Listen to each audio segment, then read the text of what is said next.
3 o'clock in the parking lot. You try and run, I'm gonna track you down.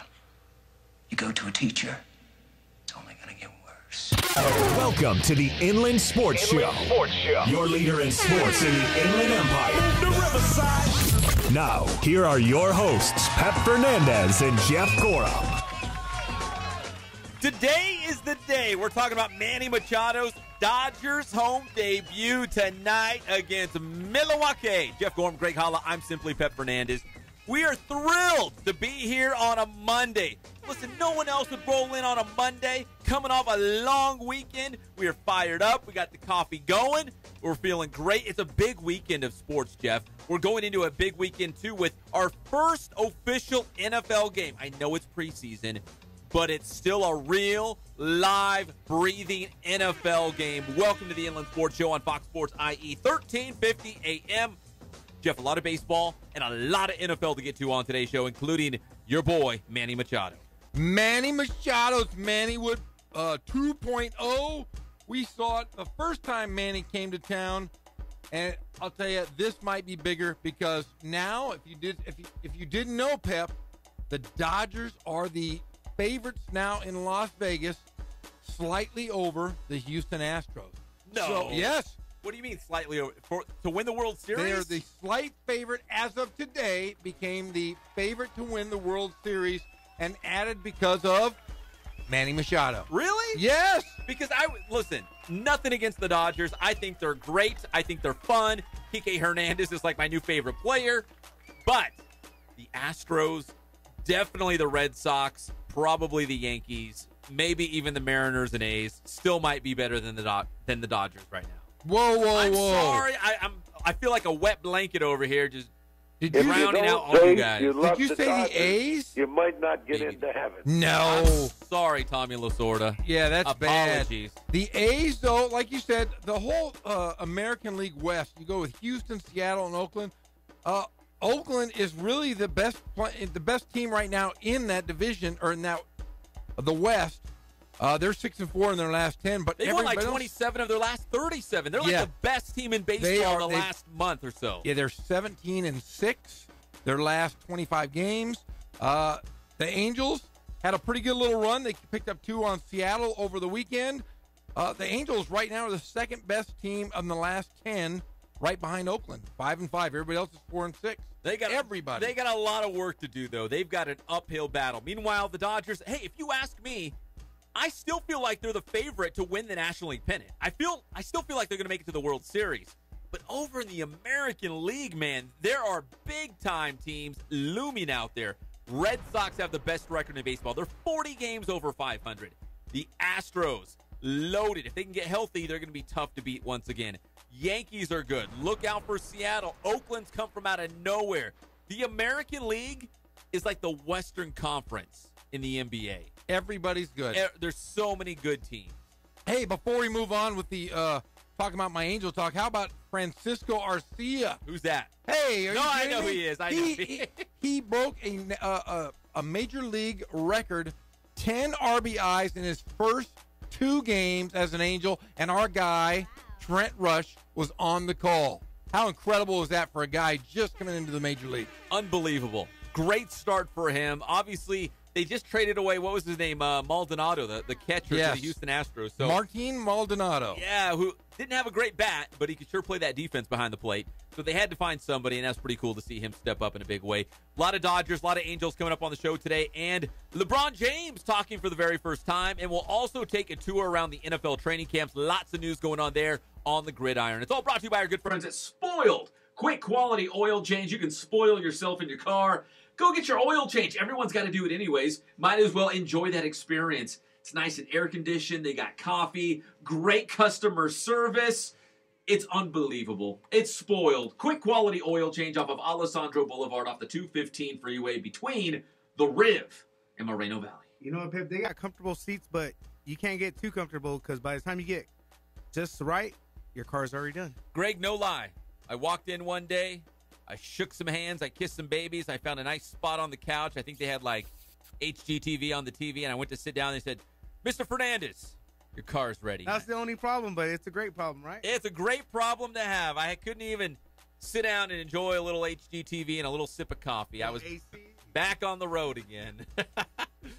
We love spoiled. Okay, so let's talk Dodgers. It is Manny Machado's home debut tonight. They're taking on Milwaukee, coming off a tough loss yesterday to the Braves, 4-1. In that game, Atlanta was one strike away from tossing a no-no. It was Sean Newcomb, and if that name rings a bell, it should. Sean Newcomb is the former starting pitcher for the Inland Empire 66ers. He was their opening day starter 3 years ago.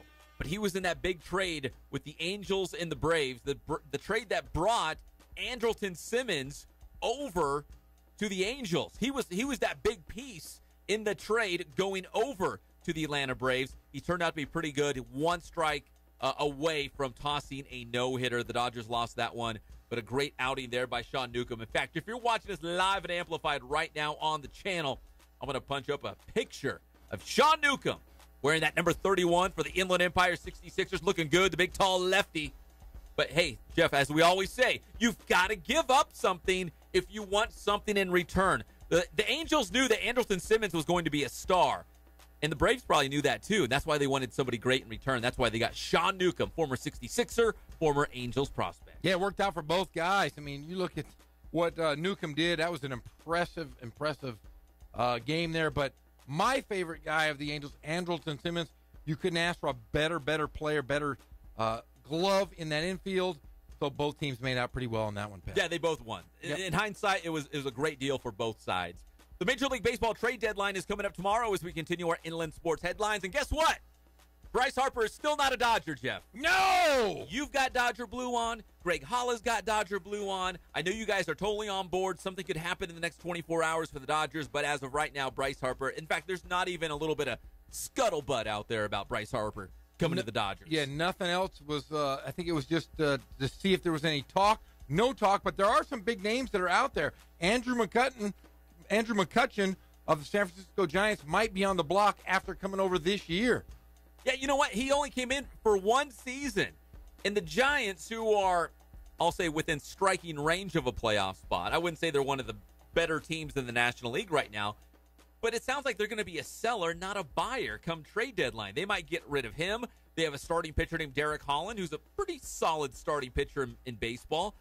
They might unload as opposed to stocking up for a playoff run here. And Andrew McCutchen, Gold Glove All-Star center fielder, might be that first guy out of San Francisco. Kind of strange. Yeah, and the thing is, McCutchen's not having his all-star numbers as we've seen back in Pittsburgh, but he's going to be a free agent at the end of the year, and the Giants could shed that almost $15 million salary that Andrew McCutchen is being paid this year. It would help them get under that giant luxury tax of $197 million.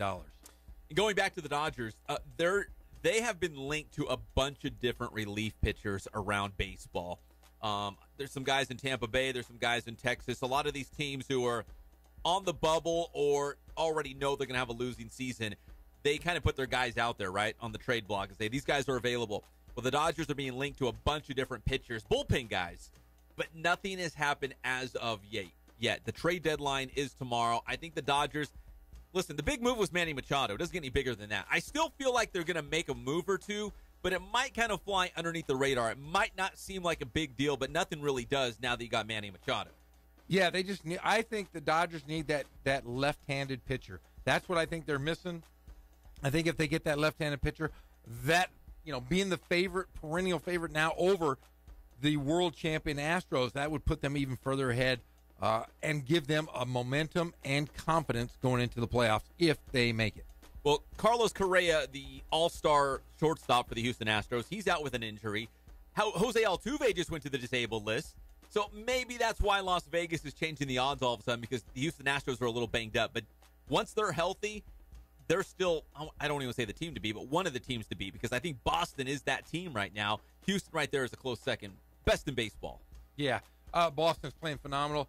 The Yankees seem to be falling a little far behind just because, like you said, the American League is so incredible right now. It's the Western Conference. It is. And what else can you do if you're the Yankees?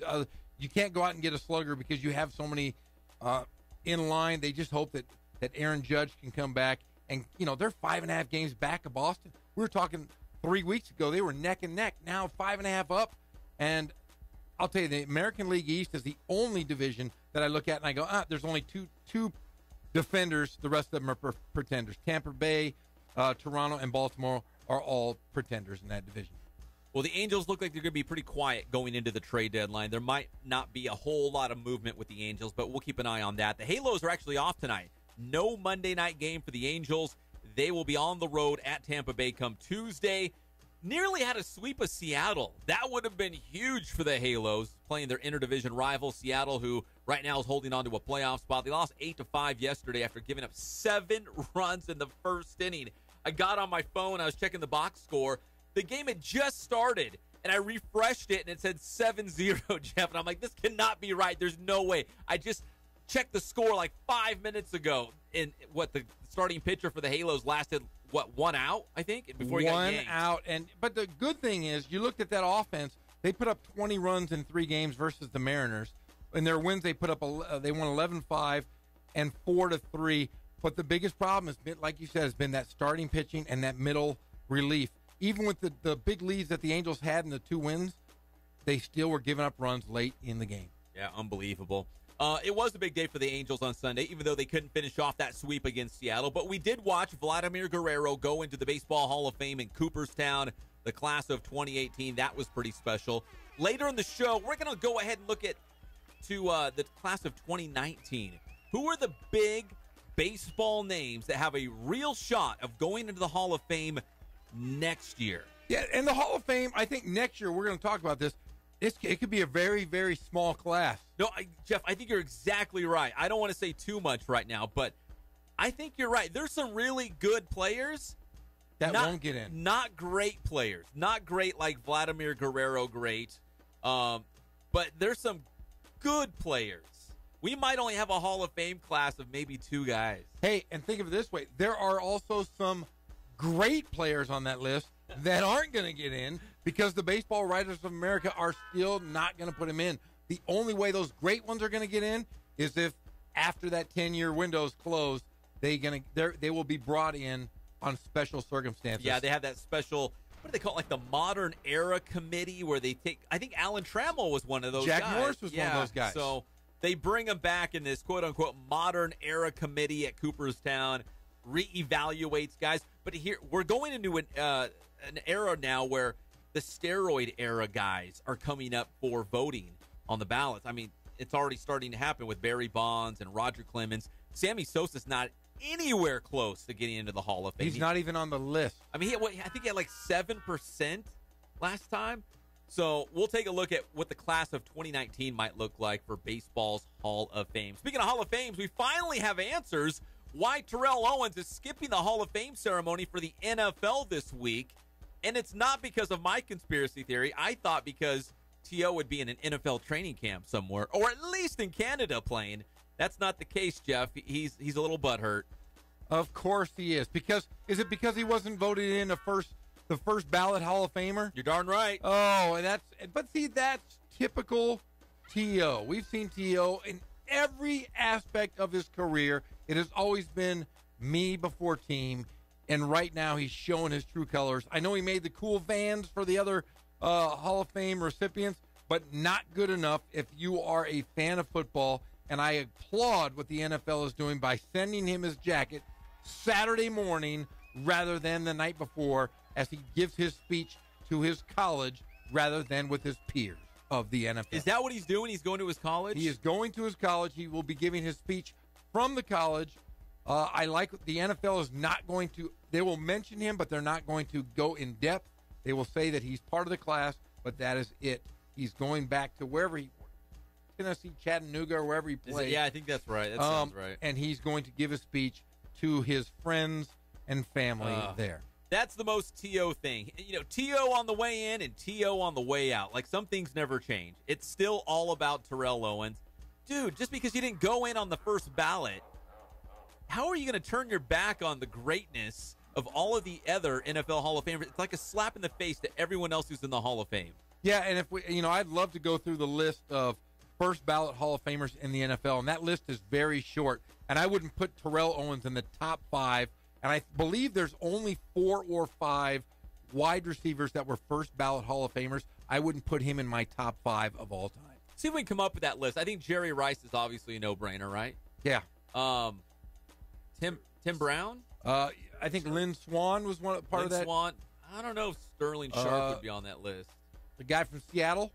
Steve Largent? Steve Largent was the number one. Art Monk? Art Monk. Maybe. I will look up Andre the list, Reed? but I do know Steve Largent was the first ballot Hall of Famer, and Jerry Rice as well. Andre Reed might be on that list. But We got his autograph in the studio. Terrell Owens, though, not in my top 5, and definitely not a first ballot Hall of Famer, just for the shenanigans that he pulled over his career. Get your popcorn ready. LeBron actually spoke today. He did? We're going to hear from LeBron later in the show. The first time he's publicly, talked since he signed with the Lakers. He's been out and about, hanging out at summer leagues and hanging out at his kids' games and all that nonsense, but he hasn't really said anything. So today he spoke. We're going to talk about LeBron James and what he said about joining the Lakers. First time we've heard anything from him. Was Kawhi Leonard with him? I Did don't he think speak? so. Kawhi, even if Kawhi was with him, he wouldn't speak. No. And finally, we'll wrap up the Inland Sports headlines on this one. And I don't take this very seriously. I think Shaq, the big cactus, the big Wilt Chamberlain easy, I think he's just messing with everybody because that's what he does. On all those, I see him all the time on those commercials. I can't avoid him. He's on all the commercials. He's on Shark Week. He's everywhere where I hang out. But Shaq, somebody asked him, and I think it was your friends over at TMZ. Oh, those guys. Because that's where you get your source. That's your where news I get. sources. That's news now because everything else is fake news, not TMZ. I think it was basically the question sounded like this: Hey, Shaq, LeBron is playing with the Lakers. The Lakers actually might be pretty good. Would you come out of retirement? How old is he? Like 46? I think he's 46. Would you come out of retirement and play with LeBron? And he's like, no way, man. I am done. But I heard Kobe's trying to make a comeback. Boom! Bingo! Listen, that can't be serious, right? Well, here's the deal. The story stems from this. I don't know if anybody is aware of this, but Kobe Bryant is a mentor to a future NBA superstar. Wait, is it Jason Tatum? He has been working out with Jason Tatum every day. I wonder how that came about. Jason Tatum asked him. He said, I want the Mamba mentality. No joke. That's what he said. And Kobe Bryant took him up on it and said, hey, come out to Orange County, and I will work you out as long as you want to do the workout I'm going to give you. Jason Tatum has bought into it. And if he has that mentality that Kobe Bryant had, that 6'9" shooting forward will be a dynamite superstar. And I would think in the next couple of years, if Gordon Hayward isn't great, you can sell him, get some pieces, and you go with Jason Tatum rather than Gordon Hayward. I think it's a good move. So Kobe is running around, probably putting up some shots. Oh, he is. Working out with Jason Tatum. But listen, there's not a comeback in the works. No, not at all. Shaq is messing with you. He's back in the headlines. It's what he does. He doesn't hardly ever say anything seriously, so don't get too excited if you see a headline out there. It's clickbait.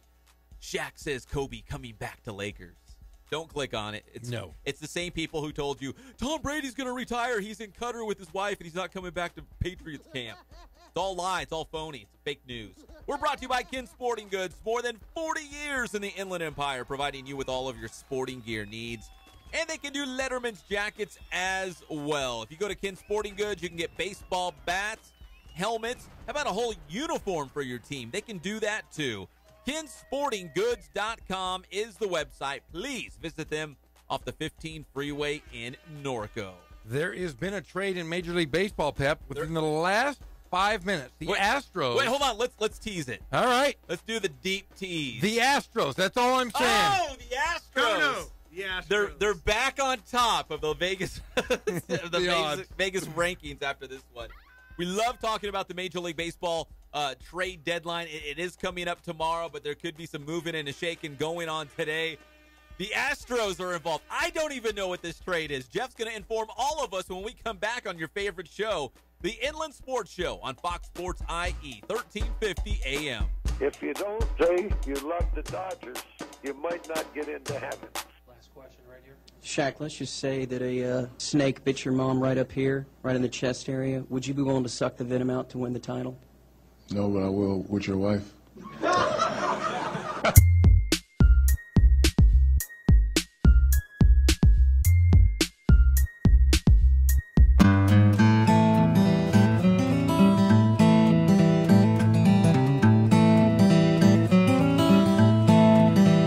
focus on the customer here.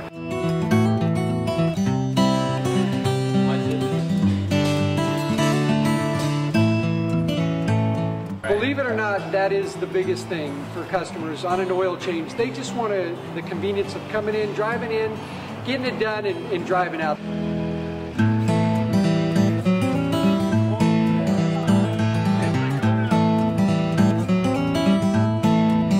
We just greet them, get them going, and they're done in about 10 minutes or so.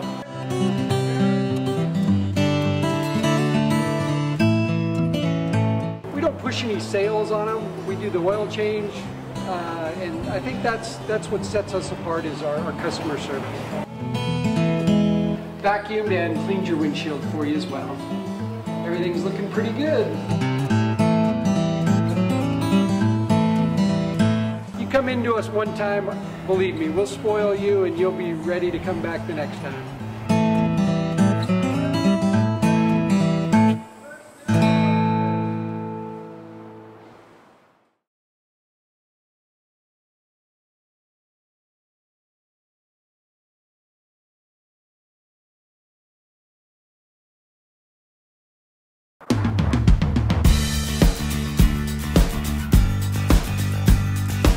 We're a small family-owned, strive for quality pre-owned vehicles. We're not a volume dealer, and we take every deal as personal to us.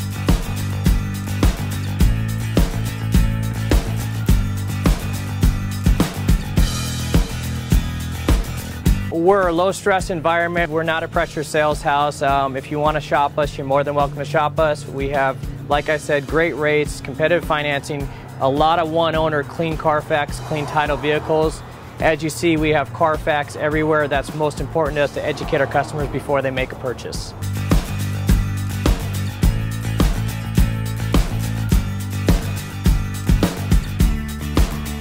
We're right off of Ontario, right off a couple exits off the 15 freeway, off Cajelco, off El Cerrito, and we're right on the main drag going into Dos Logos and the crossings.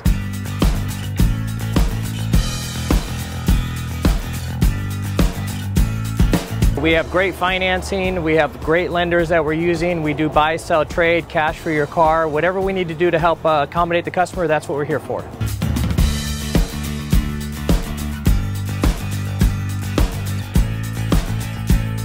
We have a little bit of everything. We start at about $69.95 and go all the way up to $100,000. We have Escalades, we have commuters, we have pickup trucks, we have Jeeps, sport utilities, and if we don't have it, our specialty is finding you exactly what you're looking for.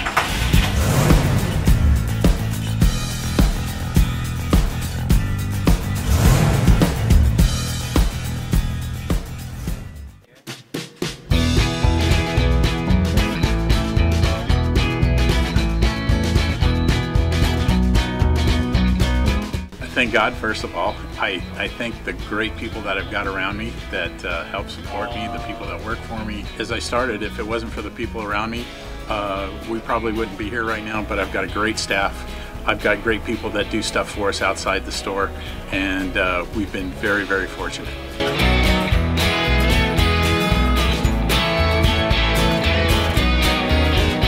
Our service is impeccable, and we just keep trying to get better every year.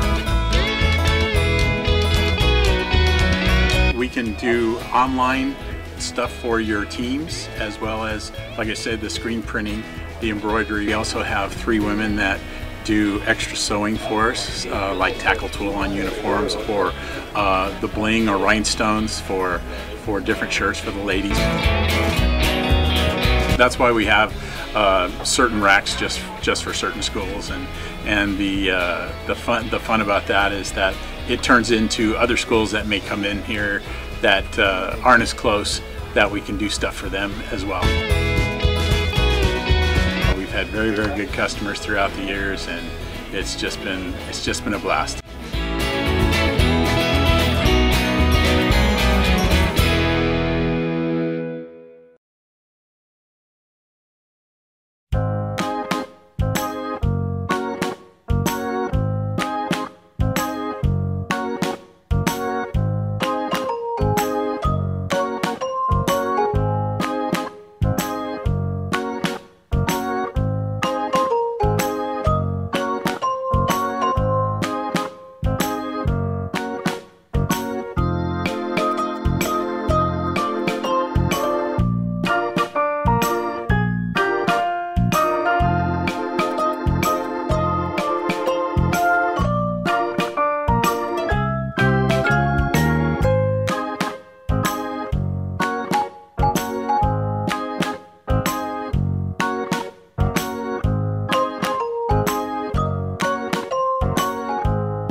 Fernandez and Jeff Gorham. Welcome back to the Inland Sports Show on Fox Sports IE 1350 AM. Jeff Gorham, Greg Holla, I'm just Pep Fernandez. We're brought to you by Boost Performance Training in Corona with Coach Ray Bass. Please visit them online, boosttrainingsystems.com. See all the cool things they're doing out there at the facility with local athletes from all sports and all levels. Youth, high school, college, doesn't matter if you play lacrosse, you run around on the soccer field, or you're a big-time football star. Season is here, and you got to be ready. Go to Boost Training Systems in Corona with Coach Ray Bass. Follow them on Instagram and Twitter. Yes, Jeff. Yeah, I was going to tell you, Pep, this morning I started my third week of basketball camp, of the David Patrick Basketball Camp presented by UC Riverside, and a great friend of the show was there today. Do you know who that friend was? A great friend of the show? Our best friend of the show, a guy who's called in more times than anybody. Desert Dan. No! Professor. No! Jackson Wood. No! I don't know. I can't think. Rick Croy. No! This guy has called more than anyone, Pep, and when I say his name, it's going to be a big letdown. You forgot. Mike Trout? No! One more. Who's called the show more than anybody else? Come on. And I'm not giving you a hint. I'm just do it. Probably my favorite guy in the world. Yes? Derek DeWitt. No! No? I don't know who it is then. No! Yancey Dodson, coach of the Bears. I remember Yancey. It's been a long time. Oh, yeah. He used to call every day. He's still around? Is he still coaching? He is still coaching. He got back from Vegas. He enrolled his sons, Corey, Cameron, and Caden, into basketball camp this morning. And I'll tell you what, they were the biggest stars of the camp. They were also known as the Little Yanceys. The Little Yanceys. Yeah, the Little Yanceys. They came into basketball camp. It was great to see Coach Dodson. His boys came into camp. I'm a little disappointed just because I wanted the Gorham boys there this week. But Connor's up in Yosemite with the Boy Scouts of America, and then Johnny's getting ready for school. It would have been fun, but yeah, good to see Yancey and his family, and good to be the third week of basketball camp with the David Patrick Camp, brought to you by UC Riverside Men's Basketball. Okay, and we've got basketball experts all across the Inland Empire, and they're all telling us the same thing, Jeff. Riverside Poly is going to be really good in boys basketball this season. Oh, I know for a fact they have the two best guards, Lamont Butler and our guy, Lil Oliver. Oh, that's right. The former Citrus Valley. Man, why am I drawing a blank on his first name? Lil Oliver, little shooter. Yeah. They're both going to be juniors. They're studs. I look for Riverside Poly. That's going to be the best league for basketball. We will talk about that, not today, further down the line, but that is Rancho the best. Verde's going to be great, too. Torrey San Antonio was playing, what was it? One of the national teams. Was it Puerto Rico? Yes, playing for Puerto Rico. Yeah. Oh, that's going to be a great league. That's a high level of basketball. John W. North in that league as well, always good. And then you forgot the big one, Notre Dame High School is in that division, in that league. Oh, my God, you're right. I forgot with the new Raincross Conference when they lumped the Inland Valley League with the Sun Belt, Notre Dame, and Orange Vista. That's the best basketball league. By far, not even close. No slight to Centennial and Roosevelt out there in the Big 8 League, but top to bottom, that might be the toughest, the Inland Valley. Well, I guess it would be the Ivy League? The Ivy League, yeah. So, yeah, you saw Yancey. Good to see him, and I hope they have a good week of basketball camp, the three Yanceys. All right, so we're going to get to NFL training camps in a second, but you had breaking news? I do. This better be good. The Astros have landed a reliever, Roberto Osuna, from the Blue Jays. That right-handed reliever, remember, a great pitcher until he was suspended for 75 games for Major League Baseball's domestic violence policy. Osuna, who hasn't pitched since May 6th, will be activated Sunday to the roster of the Astros. So a big, big arm in that already potent defense. Okay, so we got Kono in studio. He's our resident Astros fan. Is this a big deal? As a Dodger fan, should I care about this, that the Astros are loading up? I believe, yeah. Relief pitching is really the only sore spot in the Astros' entire organization, I would say. But, if you're the Astros and you're throwing out, like I told you, Verlander, Dallas, Keuchel? Keuchel. Why am I saying Keuchel? It's okay. Luke Kuechly is what I'm thinking of. And Garrett Cole. Who's their fourth starter? Is it Charlie Morton? It's Charlie Morton. Yeah. But like, I think his record was good too. No, they're good, but you don't even need relievers. You don't just want go the Chris starter Sale to closer. happen. Like, what happens to Chris Sale every single year? Once he gets to the playoffs, he's burnt. The first game he throws, he gets destroyed. So this is a big deal. Yeah, this is the guy to our bridge. relief pitching. There is no past the 5th inning until we get to the 9th. There is no in the middle unless you have Verlander go complete games. The man's over 30 years old. You can't have a guy go like that. We don't have Nolan Ryan's in the game anymore. So.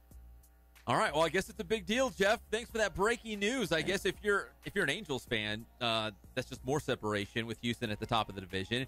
And if you're a Dodgers fan, you're looking all the way to the World Series already. And I know you Dodger fans are. That's what we do, right?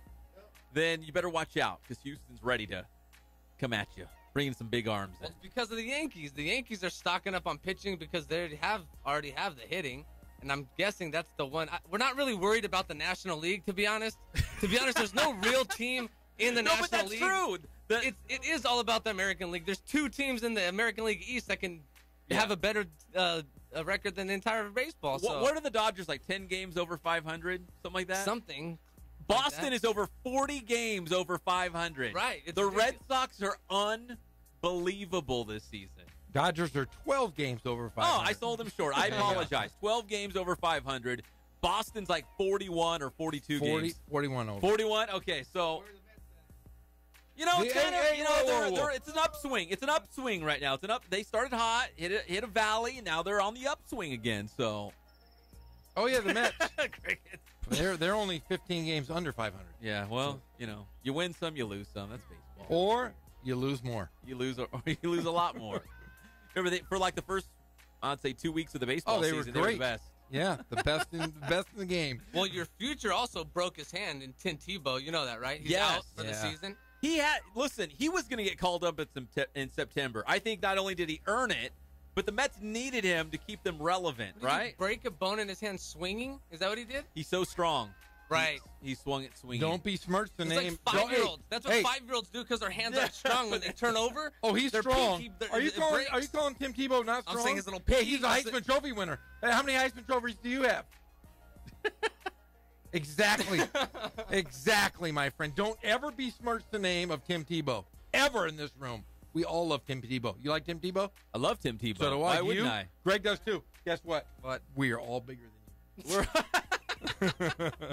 All right, let's go to NFL training camps. Oh, we got lots to talk about there. This is a little bit of breaking news. It's a done deal. Sam Darnold, the pride of USC, has signed with the New York Jets. He is going to camp. It's a done deal, and he's ready to get to work against Teddy Bridgewater. And who's the other guy? Josh McCown, 39-year-old McCown. So, I kind of see it like it's Sam Darnold's job to lose. If he can stand out in training camp, let's take the training wheels off. Let's let him go.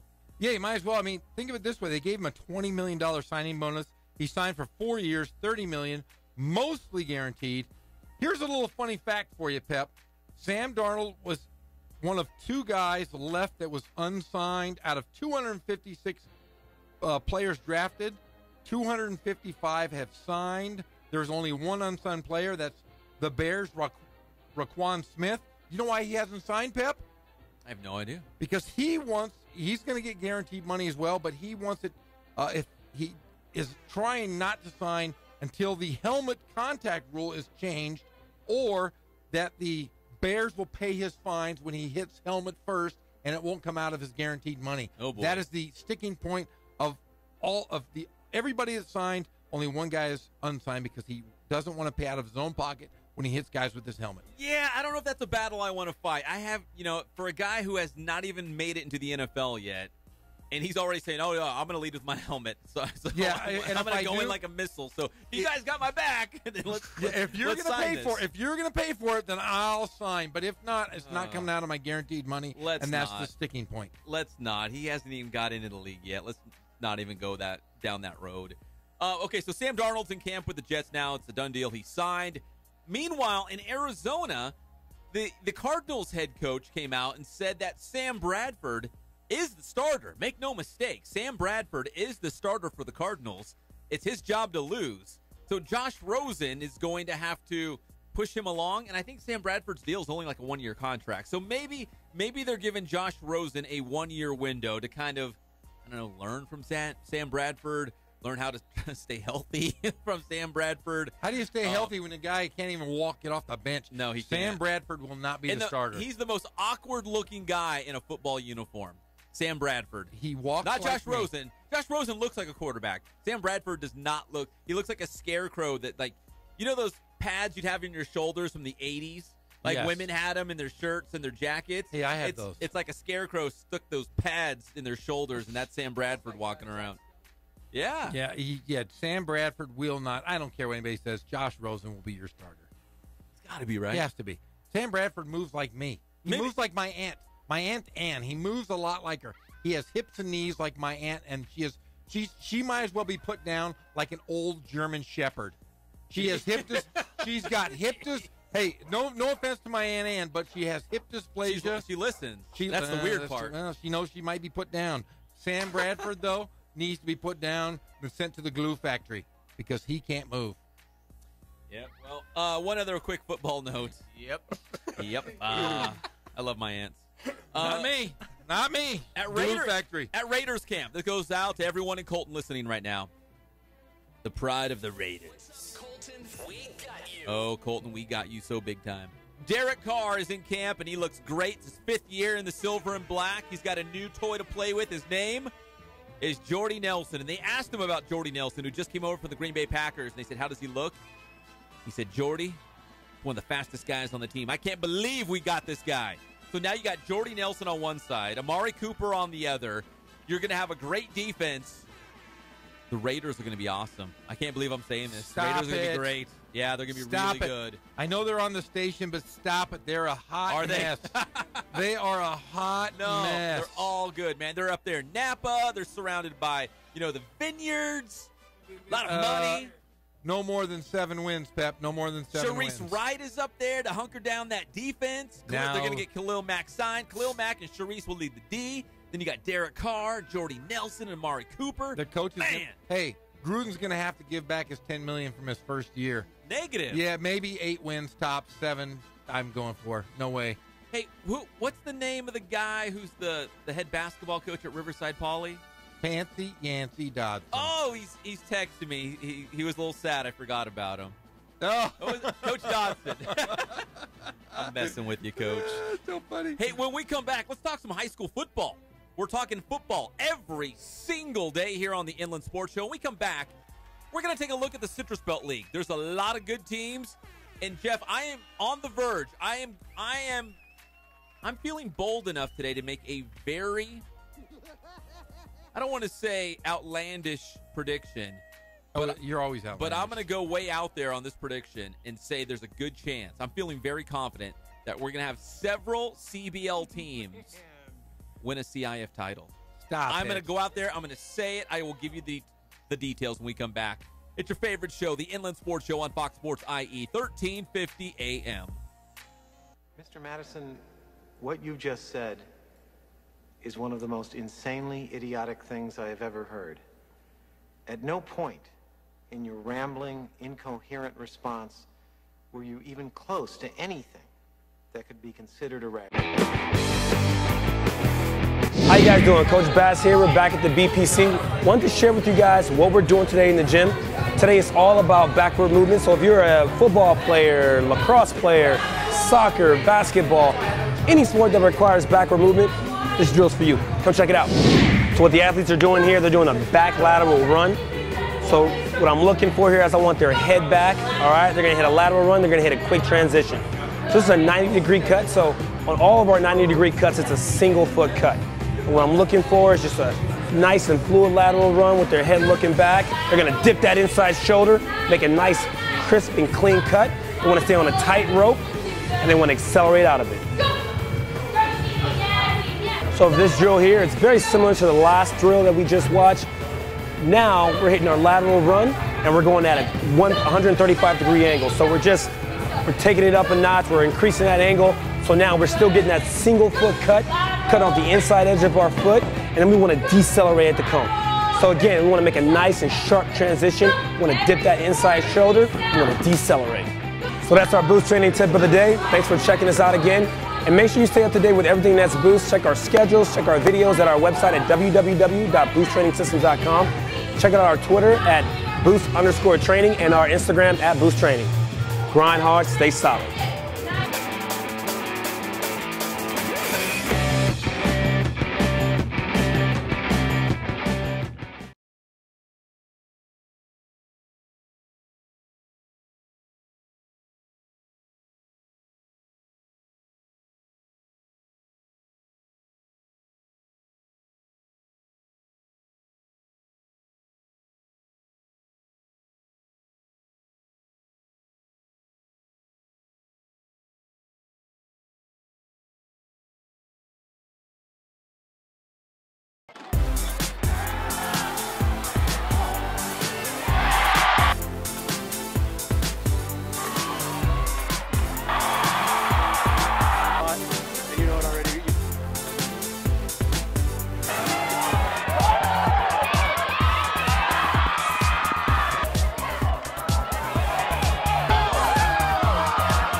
Focus on the customer here.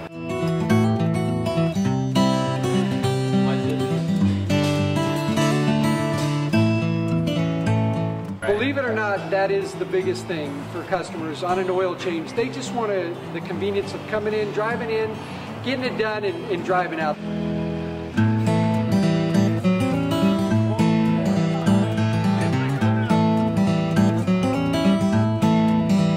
Just greet them, get them going, and they're done in about 10 minutes or so.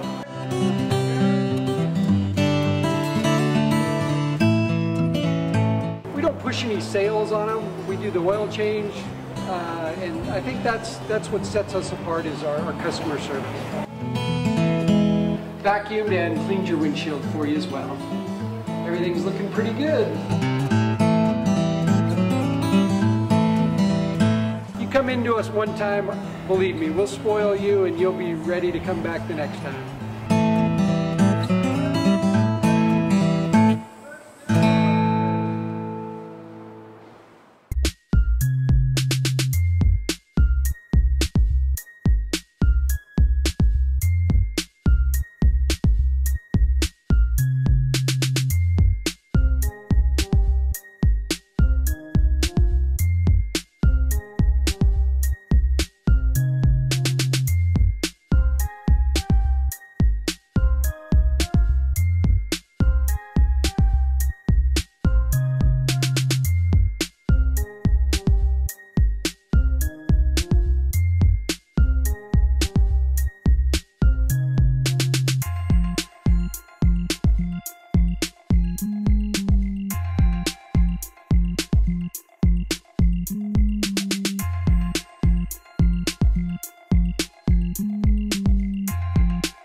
the Inland Sports Show. Here are your hosts, Pep Fernandez and Jeff Gorham.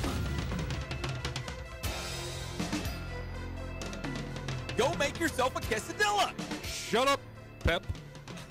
So, some people really find Napoleon Dynamite funny. I do. I'm one of them. I do. And then some other people will watch it and say, I don't get it. Is that funny? Like, you know what I mean? Like, some people just don't get it. In this studio, raise your hand. Do you think Napoleon Dynamite's funny? Oh, yeah. Very funny. Yeah. It's, hey, people who don't get it, guess what they are? What? Just stupid. Just stupid. I was afraid to ask for a moment. Yeah, so those of you that don't like Napoleon Dynamite, you're just stupid. But don't take it personal. You're just dumb. Really dumb. No. You're just really dumb. You're just really dumb. It's like those people that always say, with all due respect, and then they, then they just lay into you and say something very harsh and negative. Hey, no offense. Hey, I forgot to tell you this one, though. I was at the grocery store this weekend, and I ran into a local coach, and he goes, hey, I listen to you guys all the time. And I said, really? He goes, yeah. And I go, do you think we're hitting? He goes, everybody talks about you guys. Everybody. And this is... Are you making this up? No. Okay. I saw him at the... I like it so far. Keep going. No, you're not going to like this one. You're not going to like this one. So they go, yeah, you and Pep are a great team. What's it like finally being the nice guy of your group? What? Yeah. I'm the nice guy. No, you're not. They said that you're not. They say that you are... because you're the news guy. You come from the news background. Okay. Sometimes you come off just a little hoity-toity. No. Yeah, you come I'm off. the nice guy. No, you're not. They said I'm the nice guy. Really? Yeah. And and they like you. The guy knows you really well, but he's like, yeah, you are the nice guy. We talk about you all the time. Jeff Gorham's the nice guy. How many times we've heard this multiple times? This isn't the first time.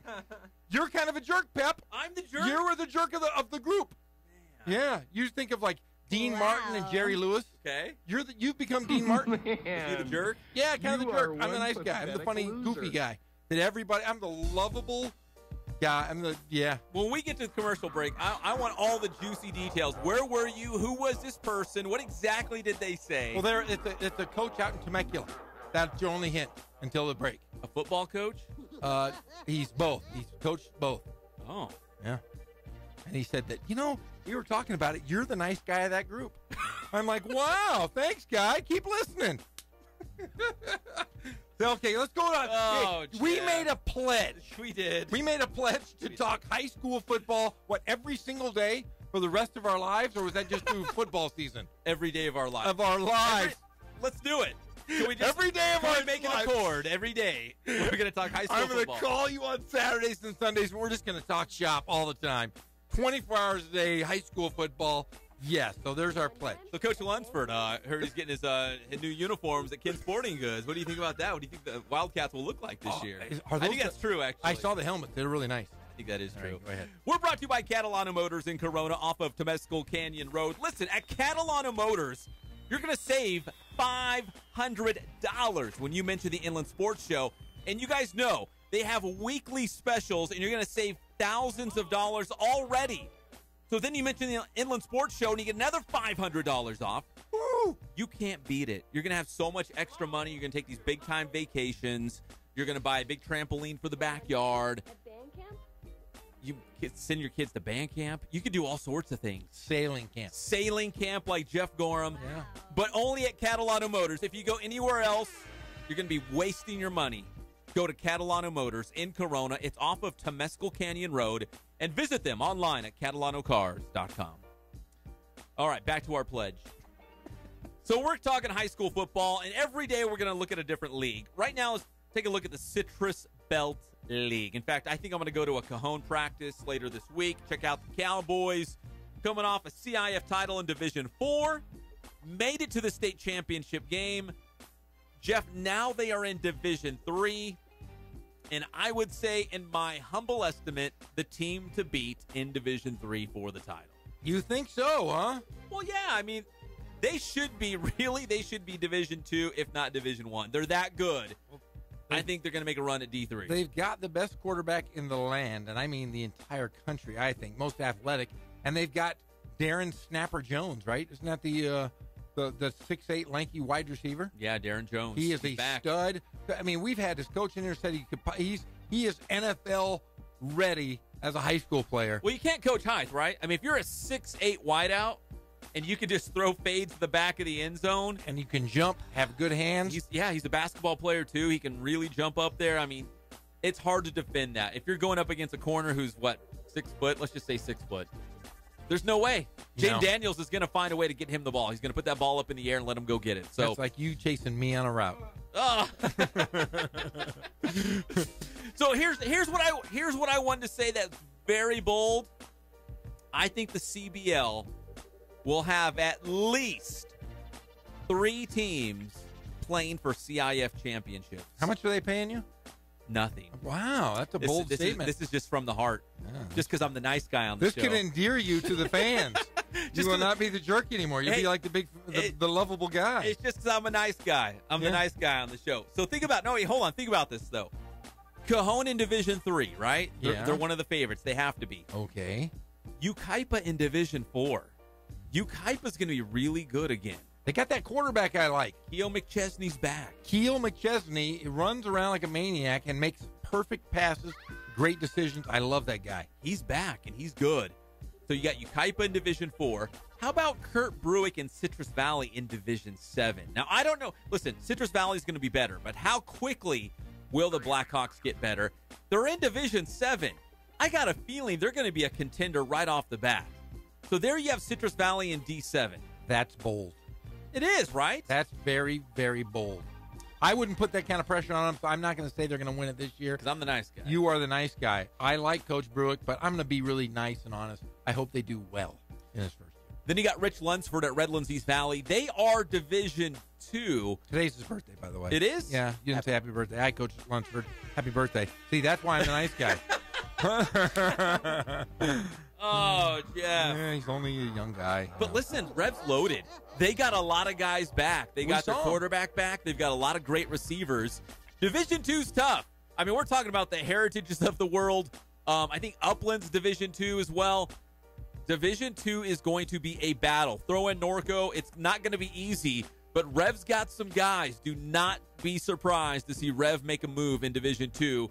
Also, we've got in Division 5, we have Redlands and Carter. Now, Division 5, it kind of feels like it's up for grabs. Not sure what Redlands has with their new head coach, Mike McFarland. And Carter, we saw a little bit with Carter at the passing tournament, Jeff, at Temecula Valley with Coach Randall and Coach Chaddick leading the defense. Love Chaddick. You never know. One of these teams in the CBL could make a run in D5. Who's Mike McFarland by? Is his brother Seth? Who is he? Can you tell me, where's he from? He spent the past 3 seasons as the offensive coordinator and the O-line coach at the prestigious Missouri University of Science and Technology. What the hell? It's a D2 program. Okay. College D2. Yeah. Whoa. So, but he's in Redlands. So now think about it. Let's recap. In hindsight, in conclusion, like a science project. In conclusion, I put out a hypothesis, right? And then I went out to prove it. Now, in conclusion, we've got Cajon in Division 3. I bet you they win the whole thing. Ukaipa in Division 4. They're going to make a run. Bruick and Citrus Valley in Division 7. They will make a run. Lunsford at Rev. He's got a bunch of guys back. The cupboard's not bare. He said it himself. Although D2's tough, watch out for Rev. And in Division 5, you just never know with Carter and Redlands. I'm the nice guy. Did you just say all 7 basically have a run to have a shot? Yes. And you were bold. First I went 3, and I said, forget it. When you're the nice guy, you're just spreading the nice all over. Hey, for a guy that doesn't drink at all, that's pretty bold. See, that's something I would say after a couple martinis, but that's an incredible statement. I agree. 2 or 3 of those have a shot to win it. I think so. I think CBL is going to be very tough, top to bottom. Listen, no slight to Miller or Eisenhower, but they moved those teams out of the CBL. CBL's only going to get tougher. They've got a bigger non-league schedule now because there's only 6 total teams now in the CBL. So it's going to be a lot of fun. It's going to be a lot of good football week in and week out in the Citrus Belt League. All right, we come back. How about a little USC football talk? Yeah. Clay Helton. We're going to hear from him on the Inland Sports Show talking about the upcoming season for the Trojans, picked to win the Pac-12 South Division, and also the health of running back Stephen Carr, the pride of Summit High School. He watches Friends all the time. He said it right here on this show. So we'll talk USC football when we come back on the Inland Sports Show, Fox Sports IE, 1350 AM. Do you know who I am? No, I can't say that I do. I don't know how to put this, but...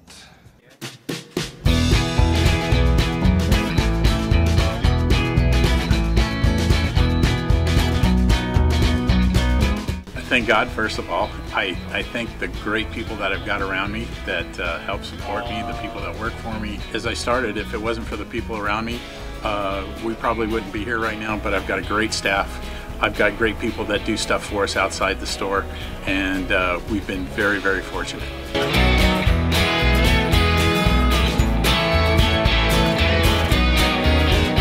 Our service is impeccable, and we just keep trying to get better every year. We can do online stuff for your teams, as well as, like I said, the screen printing, the embroidery. We also have 3 women that do extra sewing for us, like tackle tool on uniforms, or the bling or rhinestones for different shirts for the ladies. That's why we have certain racks just for certain schools, and the fun about that is that it turns into other schools that may come in here that aren't as close, that we can do stuff for them as well. We've had very, very good customers throughout the years, and it's just been a blast.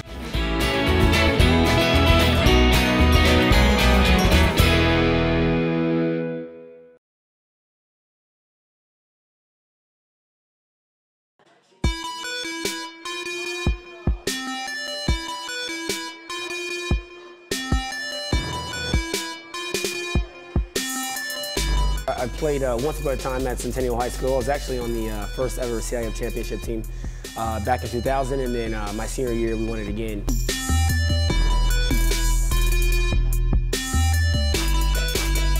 I'd say that's my passion because I've done it. You know, I know exactly where these athletes are at. I know what their mindset is right now. I know how hard it is to, number one, find a performance coach who can take you to the next level.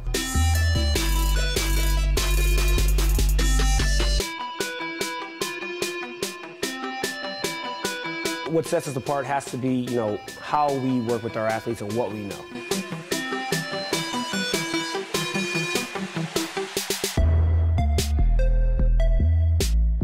We can take an athlete and you know, help them reach their athletic potential, you know, help them, you know, prevent injuries, help get them stronger.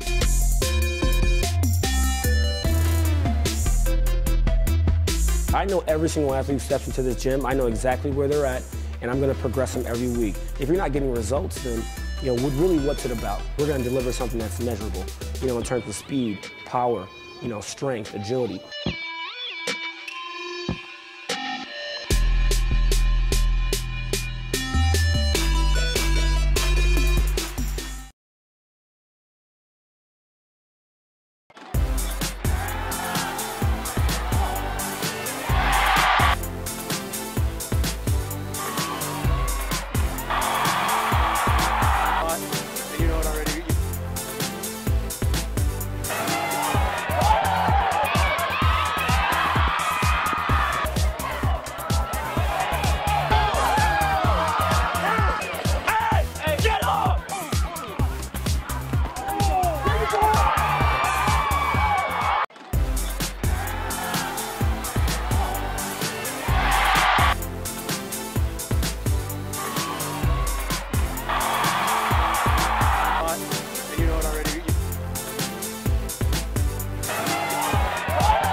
pirate. But I don't want to be a pirate. We're back to the Inland Sports Show. Here are your hosts, Pep Fernandez and Jeff Gorham. Welcome back to the Inland Sports Show on Fox Sports IE 1350 AM. This song, listen, always puts a smile on my face. You cannot hear this song and be like, man, I'm in a bad mood. You're such a nice guy, Pep. Listen, really, you're the funny guy. I'm always a nice guy. I'm always in a good mood. You and Greg Holla come in all down in the dumps. I'm like, guys, life is great. No. I'm going to spread all my niceness on you guys. I am always in a fantastic mood. You look like you're in a fantastic mood. I am, because I've had a lot of caffeine. I've had so much caffeine that my head is starting to pulsate. You had a Mountain Dew. Yeah. I brewed us all coffee. I drinking my coffee. I had another. I feel like I'm coming down. All right. Welcome back to the Inland Sports Show on Fox Sports IE 1350 AM. The Inland Sports Show is brought to you by Spoiled Quick Quality Oil Change. Every 3,000 or 5,000 miles, you guys know the drill. You got to get the oil changed. In fact, you might be overdue right now. Look up in the corner of your windshield. If you're overdue, get over to Spoiled. They can hook it up. Great customer service, in and out quickly. That's Spoiled off of Alessandro Boulevard, right there off the 215 freeway between Riverside and Moreno Valley, in the heart of everything. Let's talk a little USC football, shall we? Yes. So the Trojans were picked to win the Pac-12 South Division. Cue up the band. USC looks to be very good this season, but they got a lot of holes to fill. We talked about this before. Sam Darnold's gone, the quarterback. Ronald Jones is gone, the running back. That's okay. A lot of the offensive line's gone, too. That's okay, too. Not a lot of experience. They do got a couple big-time linebackers on the defensive side of the football, but a lot of the young guys will be needing to step up for Clay Helton and the Trojans this year, including our guy, the pride of Summit High School, the former Skyhawks running back. He said on this very show that he watches Friends, Stephen Carr. Stephen Carr actually had back surgery this offseason. But he's bounced back. He's bounced back. He's feeling good. Back is great. No restrictions. He's running that football. He is going to be the next marquee running back at a tailback U, Stephen Carr from Summit High School. And, Jeff, we could have Justin Dedich, the pride, Chaparral High School in Temecula. He was in this very studio not long ago. Yes, he ate a lot. What did he eat? Sushi rolls. Yeah, he and Greg Holla would get 40 along. of them, he said. He loves that sushi. He was looking at me, and he was like, you would be delicious dipped in butter. And I went, whoa, hold on there, buddy. Didn't he attended USC mid-year last year. Yeah. Graduated early and enrolled, and it was second semester at USC. Yeah, you know what? If I can remember the correct timeline, he played in the Army All-American Bowl. It's like early January. Yeah, I know exactly what you're right. I know he the came story. back. He did our show in studio. Yes. And then, like, the next day or so, he was off to USC. Like, that was it. He was already packed, I believe, when he was here, he said. Yeah, unbelievable. Yeah, so he has a shot to play. You mentioned that offensive line. Justin Dedich has a shot. And then, of course, Stephen Carr. Stephen Carr was great when he was at Summit. Unbelievable. I remember watching him play against Norte Vista and Ice. It was a man among boys. It was, like, unfair. You know what I mean? There's some guys out there, you're like, that's just not fair. Yes. All right, so let's hear from Clay Helton from Pac-12 Football Media Day. First off, simply the fact that USC is going to be young. They've got a lot of spots to fill. Porter Augustin, Cameron Smith, those are the big-time linebackers on the defensive side of the football for USC. But a lot of the other spots, man, they need guys to step up. Maybe it's going to be Akili Ross from Riverside Poly in that secondary. They need guys to step up. So here is Clay Helton talking about just the young guys at USC. And every year, they lose some good players, but they always find a way to reload. Here's Clay Helton. Well, it's their opportunity. You know, that's the beauty of SC is every time you lose a tremendous player. I remember losing Robert Woods and going, okay, what's going to happen? There's Marquise Lee. And then you lose him, and there's Nelson Aguilar. You lose him, there's Juju Smith. You know, so you've acquired the talent that you believe in and the men that you believe in, and now it's their opportunity to compete. And the guy that is the best player for the moment is going to walk out there. And there's going to be several young players that have that opportunity. It's a great mix on this team. I think about the two young men that are here today in Cam Smith and Porter Gustin. They're kind of what we have right now on the defensive side of the ball. Great experience, great leadership, great talent. and are really believe in team success over their individual success. So there's a great complement of both, I think, on this football team. A little bit of youth, but a lot of guys that have played a lot of football too. Maybe not some marquee star names. There'll be some star names by the end of the year. But I really like this team for what it is. It's a team and a unified team. And I'm looking forward to watching them compete. What star names do you think should be thrown out there right now? Star. That was Clay Helton, USC head football coach. And he's right. He just ran down a laundry list of guys that they had at USC. You know, and they leave, they graduate, go to the NFL. And they say, how are they going to replace this guy or that guy? They always find a way. There's always the next guy in line. They recruit all these 4- and 5-star guys, which I'm not a big proponent of the star system. Like, oh, that guy's 4 stars or 5 stars.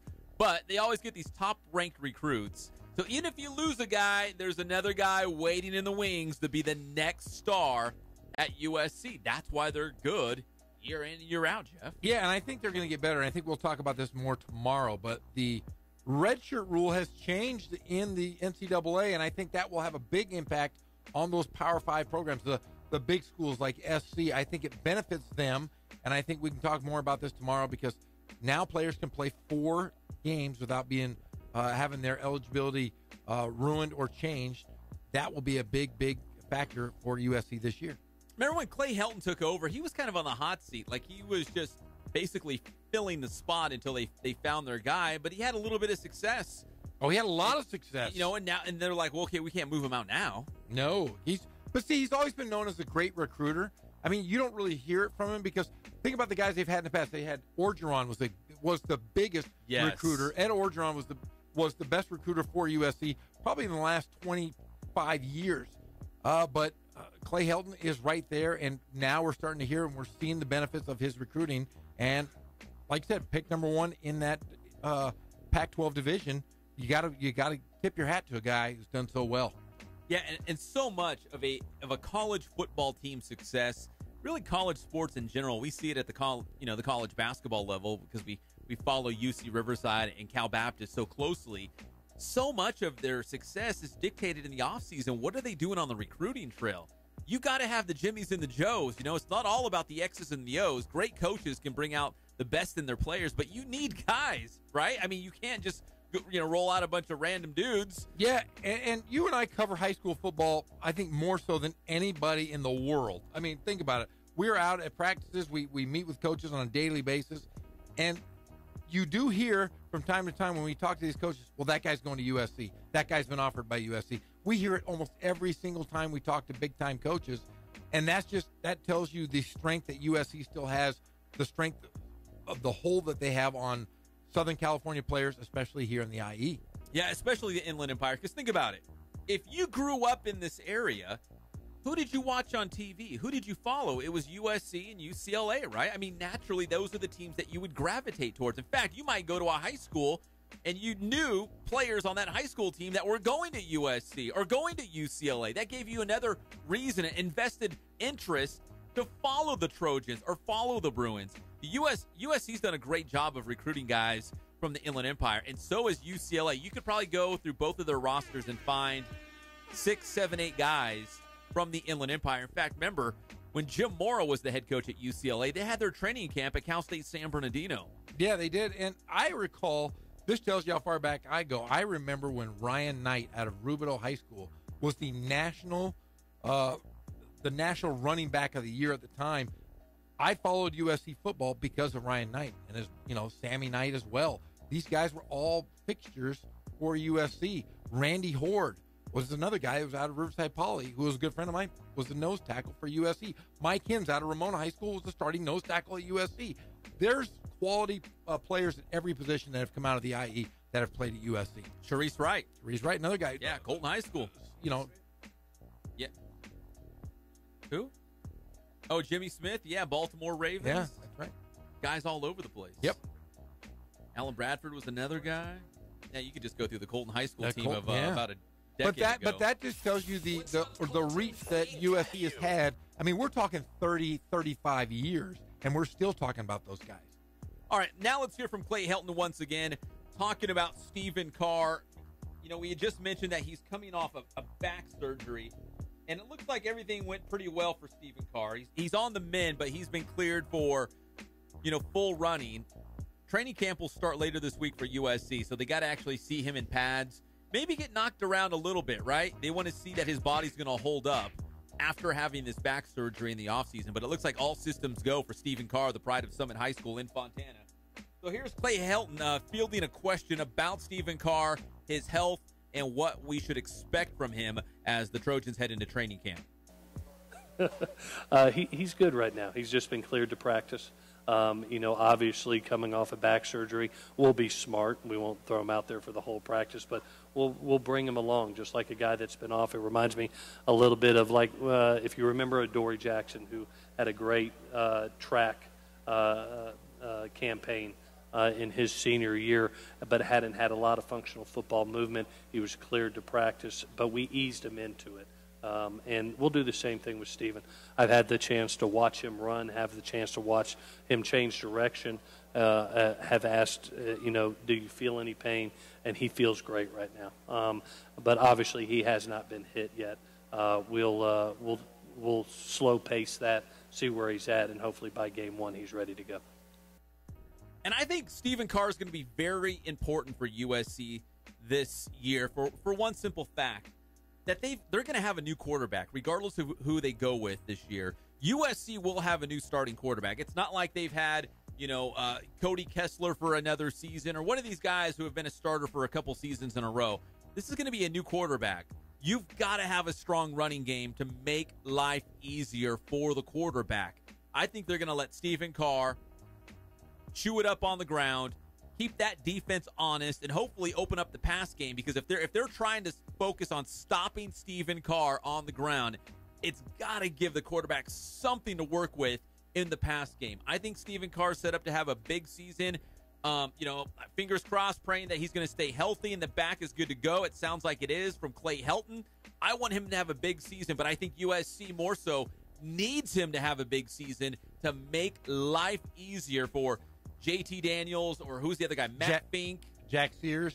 Yeah, there's a couple guys in there. But I think it all hinges with Stephen Carr, the pride of Summit High School. Yeah, if he's healthy, and we're going back, he played in the Army game. He's a stud. A lot of people forgot how good he was just because he hadn't got the carries. But we saw him in high school. We saw the strength that he had back then, and he was, like you said, a man amongst boys. I think he's going to do the same thing this year. Like you said, the question is, who's the quarterback, and will he be able to alleviate that passing game if it gets in trouble? Yeah, sitting behind Ronald Jones, he didn't get a whole lot of playing time, but he did last year. He had some big runs. I can picture one in my head against Stanford. He broke one loose. He had a couple games where the writing was on the wall. He was showing flashes that he was the next star at USC. But at USC, there's a lot of good guys, and there's a good guy named Ronald Jones in front of him, so he kind of had to wait his turn and make the most of the opportunities that he saw last season. But now it is Stephen Carr's team. I think the ground game, the running game will come first, and the pass game will come second, just because, yes, it will be a new quarterback, and the running game will set up everything else there at USC. All right, we come back here on the Inland Sports Show on Fox Sports IE 1350 AM. We've got more NFL training camp news, stuff from the Rams, of course. We mentioned last week they're going to go old school, right? They're going to have that royal blue and the yellow uniform, so that's pretty cool. But more news from the Rams, also from the Chargers. We love the Chargers. I do. But they got a big question mark. Actually, they got a lot of big question marks. Tight end, backup quarterback. What are they going to do in the secondary? I know they got a lot of dudes, but they got guys going down like Jason Verrett, going down in the conditioning test, which is bad news. Not even a real practice. A lot of question marks going on at Chargers camp in Costa Mesa. We'll talk about that. And Rams camp at UC Irvine. We'll be back at your favorite show, the Inland Sports Show on Fox Sports IE 1350 AM. And one time at band camp, we weren't supposed to have pillow fights, but we had a pillow fight.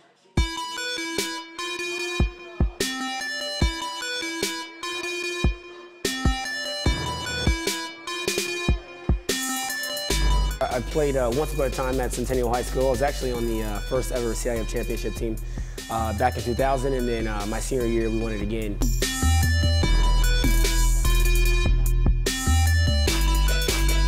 I'd say that's my passion because I've done it. You know, I know exactly where these athletes are at. I know what their mindset is right now. I know how hard it is to, number one, find a performance coach who can take you to the next level.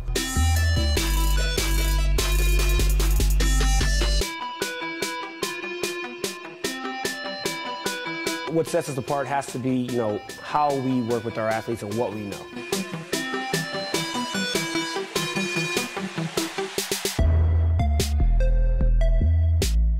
We can take an athlete and you know, help them reach their athletic potential, you know, help them, you know, prevent injuries, help get them stronger.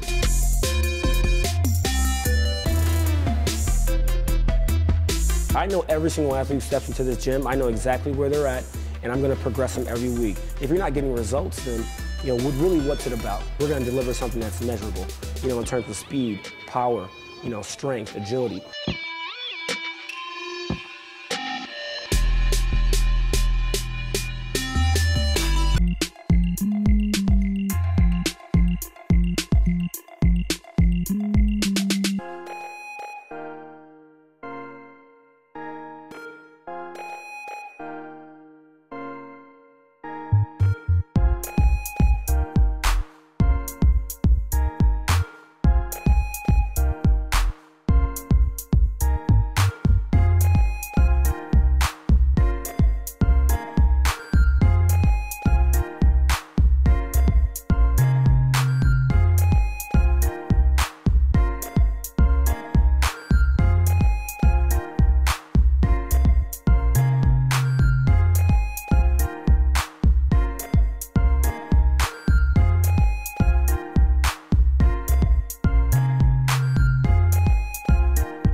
Thank God, first of all. I thank the great people that I've got around me that help support me, the people that work for me. As I started, if it wasn't for the people around me, we probably wouldn't be here right now, but I've got a great staff.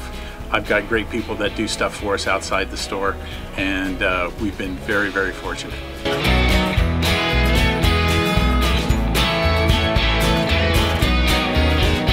Our service is impeccable, and we just keep trying to get better every year. We can do online stuff for your teams, as well as, like I said, the screen printing, the embroidery. We also have 3 women that do extra sewing for us, like tackle tool on uniforms, or the bling or rhinestones for different shirts for the ladies. That's why we have certain racks just for certain schools, and the fun about that is that it turns into other schools that may come in here that aren't as close, that we can do stuff for them as well. We've had very, very good customers throughout the years, and it's just been a blast.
Fernandez and Jeff Gorham. I'm mad. Why are you mad? I'm usually the nice guy on the show, and I came in on a Monday feeling so good and great mood. Everything was beautiful in the world today. Yeah? Then I saw this list put out by Max Preps. It says the top 10 high school football programs since 2003. I've got the list. I'm going to read it off to you in a second as we go through more NFL news. And also, LeBron James is coming up right around the corner. We're going to talk about him as well because he talked to the media for the first time since he became a Laker, man. We're brought to you by Ken Sporting Goods. More than 40 years in the Inland Empire since 1976. It says it on my hat, and I wear this hat with pride, even though it's got like sweat stains on it, because I wear it everywhere, every day. You do. Especially when I don't cut my own hair. My hair's looking a little scraggly. I just wear my Ken Sporting Goods hat. You can get yourself a hat, a T-shirt, maybe a whole uniform for the entire team. Go to Ken Sporting Goods off the 15 freeway in Norco. KenSportingGoods.com. I know Rich Lunsford and the Rev Wildcats go there. That's why they look so good. They're going to look nice and clean, picking up some big wins this season in the CBL and Division II. All right, real quick before we get to the NFL training camp stuff, Jeff, because we're going to talk receivers as well, right? Receivers in the Hall of Fame. First ballot guys. For only the best, the first ballot guys, not T.O. No. So Max Preps just put out within the hour the top 10 high school football programs since 2003. That's the last 15 years. I'm going to give you a hint. There is only one team from California to crack the top. No, I take it back. Two teams from California to crack the top 10. De La Salle, Mater Dei. De La Salle is number one. Yes. The number one program in the entire nation. Who's the other California team? Mater Dei. Negative. St. John Bosco. Negative. Centennial. No. That's why I'm so mad. I'm a bad guy. Oaks Christian. It's Mission Viejo. Oh, stop it. That's all politics. And they check in at number 10. Oh, that's silliness. That's just silly. So they've got, let's see, De La Salle's number one in all the land. Nobody better. Silly. Then they've got Allen, Texas. You can't argue with them. South Lake Carroll from Texas. Katy from Texas. Coleraine from Ohio. Ulysses Trinity, Texas. Bosco Prep, which is New Jersey. It's not St. John Bosco here. That's just silly. In Southern California. St. Xavier, Ohio. Warren Central, Indiana. And then Mission Viejo. There are some honorable mentions. Centennial's not on that list either. Come on! What's going on? Hey, Let's Texas. see. 1, 2, 3, 4. 4 in the top 10. Now, see, the thing is, I've been to a couple Texas high school football games in my lifetime, and I want to say that I've seen many high school football games here in Southern California. I would put any of the good programs against any of those. I think the thing that separates Texas from California is you can pay your high school football coach $100,000. There are only a handful, maybe less than a handful of schools that can pay their coaches that amount of money here in Southern California, and those are the parochial schools that we see in the Trinity League. You look at, Coach Logan at Centennial. Those guys aren't making a ton of money. They're just making money off their teaching job and getting a small stipend. I think football in general in Texas is bigger because you have stadiums basically built on these high school campuses, and football is the only thing they think about. But the players aren't any better. The coaching's not any better. The coaches just get paid more, and more money is funded into these programs. But if I would take a Centennial, a Mater Dei, a St. John Bosco against any of those teams from Texas. I totally agree. Okay. And you would think, because this began, their survey at least began in 2003. That was just as Centennial was beginning to build into this state and national power. I just naturally thought Centennial would be on the list, of course, right? And when I didn't see him there, I'm like, wait, what's going on here? So that's why I'm so mad. You can be mad. Used to be the nice guy on the show. Now I'm mad. Hey, guess what? I'm not mad. I'm still really nice. I'm slightly perturbed, but I'm not mad. I'm just a little irritated, but that's it. I'm good. But I can get over it really quickly. In fact, I just got over it. I feel pretty good. We got Rams news from UC Irvine, Chargers news from Costa Mesa, but real quick, a little pep quiz here because you said there's only a small handful of NFL wide receivers to enter the Hall of Fame on the first ballot. How many total guys? Okay, since 1994 is what we're going to go back, because really that's all that matters, because no one cares. Okay, here we go. I'm looking down the list. As you go ahead and keep talking here. I'm reading. I'm looking. Since 94, first ballot receivers, I'm going to say there's probably 6 or 7. No. Not even that many? Not even that many. We've got a handful of running backs, defensive players. Jerry Rice. Wait, hold on. I want to guess. Oh, sorry. This is no fun. Okay, go ahead. Guess. Jerry Rice. There you go. Hey, you're right. Wow. Wait, since 94? Yeah. Is Andre Reed on that list? Nope. He's not a first ballot? Nope. Or was it maybe he was before 90? No, he played after 90. Yeah, he's not on there. He's not a first ballot Hall of Famer. Tim Brown. Raiders. Silver and black, number 81. Nope. One of the greats. No? Nope. Randy Moss, because you told me that one, right? Randy Moss is a first ballot? Randy Moss is. And there's one more guy that I can see on this list. And his name is not Steve Largent, right? It is Steve Largent. No, it is? Yes, it is. Wait, when did he finish playing? Did he play into the 90s? He must have. 95. Did he really? Yeah. Wow, okay. So Steve Largent, Randy Moss, and Jerry Rice are the only 3 first ballot receivers since 94? Yeah, that's what I'm looking at right now. And they're the only 3 I see on this list. Wow, okay. I was going to throw out Chris Carter maybe, but none. Okay. No, and that tells you how good the NFL Hall of Fame, that's how well they judge it. And if you are if you're TO, are you third ballot? Yeah, are you as good as these few we've talked about? He thinks he is. I do not think he is. I think that he caused so much disruption in the locker room with his teammates, with his coaches, with his ownership group, the GMs. You can't do that. It's based on being a Hall of Famer. It's not just what you do on the field, it's what you do off the field. And these guys that we just aforementioned are good guys on and off the field. Jerry Rice, you never heard anything bad. Steve Largent, didn't he become a like a senator, wasn't he? Yeah. Yeah, you got to call him Senator Steve Largent, for gosh sakes. So that list is very short. And if you just be happy that you made it in, Terrell Owens, because you're never going to be a first ballot Hall of Famer. Accept it and enjoy it with your other enshrinees. He's butthurt because he feels like his persona, his character was put into question, and that's why he wasn't put into the Hall of Fame. He feels like the numbers speak for themselves. It was all the other extracurricular stuff in his career keeping him out of the Hall of Fame in that first ballot. So he was kind of mad at the media, didn't want to show up.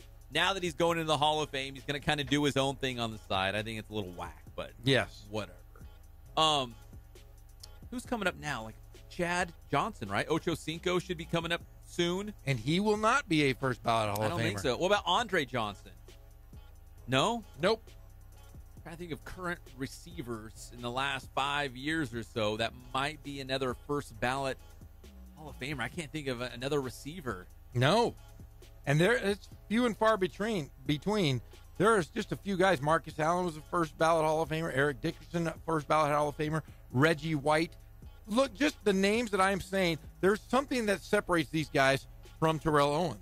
Ronnie Lott. Let me ask you this one, because his name's in the news right now as we head down to Chargers camp in Costa Mesa. Antonio Gates. Is he a first ballot Hall of Famer? You think so? I think so. As a tight end, you almost have. He's the best tight end ever, maybe outside of Tony Gonzalez, would you say? Yeah, I would say. Those two are 1A, 1B, and you could Tony flip Gonzalez, it either one. Yeah, and Antonio Gates.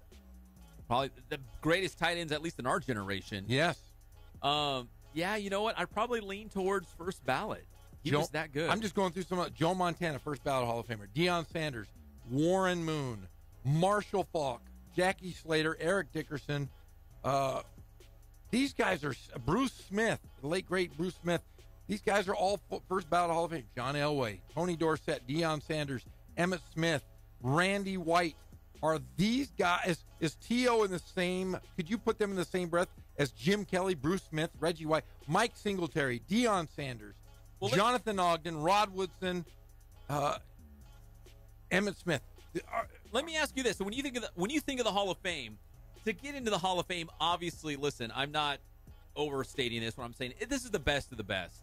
Like, these are the all-time greats. But to go in on the first ballot, I feel like there's a little bit of separation. Maybe I'm being an elitist here. But if you're a first ballot, you're like, you have the whole Hall of Fame, and then you have the first ballot Hall of Famers, like the great of the great. Yeah. Does that sound like it's like almost two separate clubs? And I don't put Terrell Owens in that. I mean, he was a phenomenal. Let's put him as this. He's a first ballot athlete in the Hall of Fame. First ballot athlete, but things changed for people to vote, for the writers to vote. You got to vote on the entire character. I mean, he bounced around. He caused problems. The antics he did, that's not going to endear you to the voters, if that makes sense. He is not, I mean, athletically, yes, but the way he held himself accountable, no. I'd have to say no. Third ballot, but not bad. You know what I mean? Like most other guys would be like, man, praise the Lord. I'm going into the Hall of Fame. What a special moment. I'm going to get my family. We're going to go there. I'm going to put on the gold jacket. It's going to be awesome. It's like, nah, I should be first ballot. I'll see you guys around. You know what I mean? That's basically what he said. Yeah, that's exactly what he said. Forget you guys. I'll do my own thing. Yeah, Randy Moss, first ballot Hall of Famer. Ray Lewis, another first ballot Hall of Famer. And Brian Urlacher. Unbelievable. All right, down there at Chargers camp, Antonio Gates still nowhere to be found. I don't know what he's doing. He might be hiding out. I don't know, maybe running laps on the beach, staying ready down there in San Diego. He might just say, I don't want to play. If I'm going to play, I don't want to play preseason. I mean, that puts a toll on guys. And we've seen guys sit out entire preseasons and sign right before the camp. Why not? I just picture him and Phillip Rivers on a beach in San Diego throwing the football around because they both bought down there, right? Because yes. Running around, throwing the pigskin around, the sun setting, they're on a beach somewhere. Antonio Gates staying loose, getting ready. You just never know. You just never know. He's still out there, and maybe they'll sign him as we go through training camp. Maybe the Chargers simply want to see what they have at tight end, and if they play a preseason game or two, and they realize, wow, we're pretty thin. Like these guys aren't really stepping up to where we need them to be. We're talking about Virgil Green, right? Yeah. A guy who claims to be from San Bernardino, hometown San Bernardino. If nobody steps up, maybe they put a call out down there to San Diego and say, hey, Antonio, make that short trip up here, man. We could really use you right now. Phillip Rivers needs a guy. Hey, speaking of Phillip Rivers, what happens? And we talked about this earlier during commercial break. What happens if Phillip Rivers goes down? Who's going to be that backup? Because you have a very good team. A lot of people are picking the Chargers to possibly a Super Bowl contending team. Yeah. Who is your backup? Yeah, it's funny you say that because they usually carry two QBs. Because for the longest time, Brad Sorensen from Colton High School was like the number 3 quarterback for the Lightning Bolts. But he was always on the practice squad. They only carry 2 active quarterbacks. So who's going to be the backup? Is it going to be Geno Smith? Is it going to be Cardale Jones? When I hear Cardale Jones, I think of maybe physically not the greatest guy, but a huge arm, right? And a large man. And he played like 3 or 4 great games at Ohio State. Remember at the end of that one season, he was great. And he should have entered the NFL draft like right then at the end of the season, right? He was the guy. And then when I hear Geno Smith, Jeff, you brought it up too, he's the guy that got punched. Yeah, Well, let's address Cardale Jones first. Cardale Jones was acquired last year. Remember in the preseason, he did nothing. Didn't throw a touchdown, threw 3 interceptions. Well, they had, who was it, Kellen Clemens? They had Kellen Clemens. Kellen Clemens for a while. But they got rid of him, so now it's just Cardale Jones. And they brought in Geno Smith. Cardale Jones, they've seen what they have in him. He might be a good practice squad guy. But Geno Smith, a lot of people realize that he's not that old. You think of Geno Smith, how old do you think he is? I don't know. He's been trashed in the media for years. I'm going to say 30. He's only 27, Pep. Is he really? Yeah, remember he was drafted in 2013. Well, Cardale's probably about the same age, right? Yeah, probably a little younger, actually. But I want to say is Geno Smith started in 31 NFL games. There's got to be some kind of faith there. Remember, he was drafted in 2013. Mark Sanchez was the quarterback of the Jets. He goes down with a shoulder injury. Geno Smith comes in right away, and for 31 games, he was a hero for the Jets. Remember, and then he got punched out. We didn't hear from him again. Broke his jaw. Who punched him? I can't say his name. I couldn't pronounce it. I knew you were going to ask me. Ike Mumapali. But remember, Ryan Fitzpatrick took over. Yes. And we never heard from Geno Smith again. He signed with the Giants, never really caught on. But a good sign for the Chargers, a great sign. I think he's a solid backup. Only 27 years old, has 31 starts in the NFL. Phillip Rivers, who we know never goes down for an injury, but if he does, you have a guy that has some experience, athletic ability, and a strong arm. Well, if the Chargers continue this pattern, they will only keep 2 quarterbacks. So one of these guys will either go to the practice squad, which I would believe both of them feel like, I'm not practice squad material. I'm an NFL player. I'm going to go find somewhere else to go.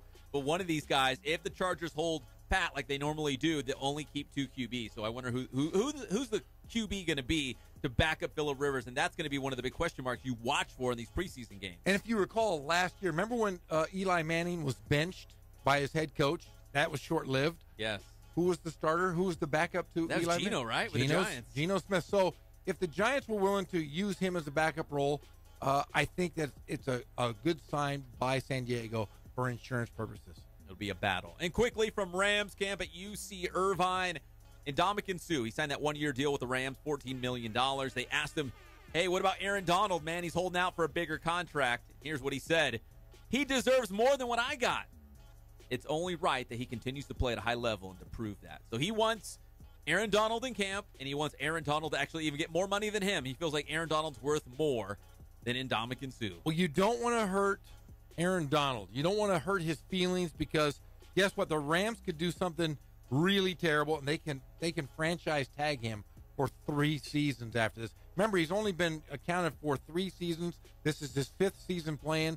By sitting out these preseason games, if he sits out all 4 preseason games, he will be still considered a third-year player in the league. The Rams will still have his rights, and they can franchise him for 4 times.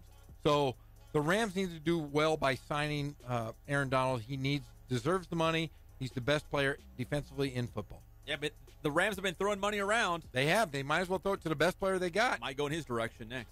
All right, we come back here on the Inland Sports Show. LeBron James talking publicly for the first time since he became a Laker. We're going to have some of that when we come back. It's the Inland Sports Show on Fox Sports IE, 1350 AM.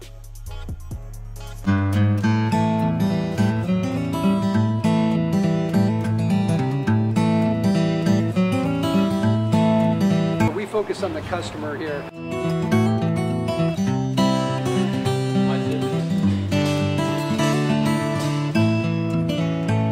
Believe it or not, that is the biggest thing for customers on an oil change. They just want the convenience of coming in, driving in, getting it done, and driving out.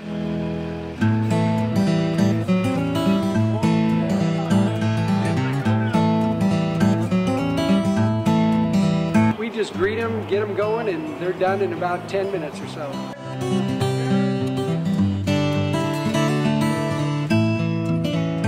We don't push any sales on them. We do the oil change, and I think that's what sets us apart is our customer service. Vacuumed and cleaned your windshield for you as well. Everything's looking pretty good. You come into us one time, believe me, we'll spoil you and you'll be ready to come back the next time.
We're a small family-owned, strive for quality pre-owned vehicles. We're not a volume dealer, and we take every deal as personal to us.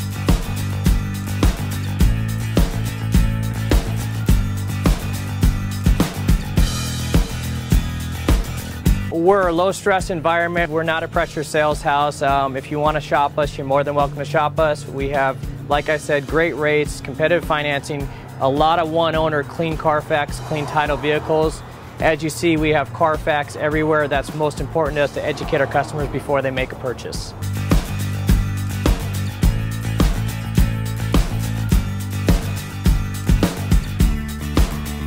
We're right off of Ontario, right off a couple exits off the 15 freeway, off Cajelco, off El Cerrito, and we're right on the main drag going into Dos Logos and the Crossings.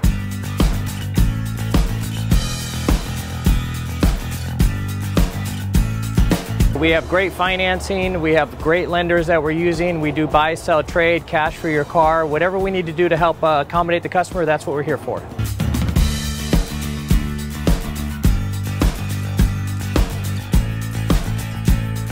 We have a little bit of everything. We start at about $69.95 and go all the way up to $100,000. We have Escalades, we have commuters, we have pickup trucks, we have Jeeps, sport utilities, and if we don't have it, our specialty is finding you exactly what you're looking for.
When I make a mistake, I have 8 different people coming by to tell me about it.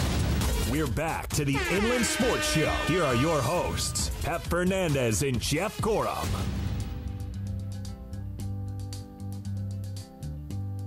Welcome back to the Inland Sports Show on Fox Sports IE, 1350 AM. We're proudly brought to you by our good friends at Catalano Motors in Corona, off of Temescal Canyon Road.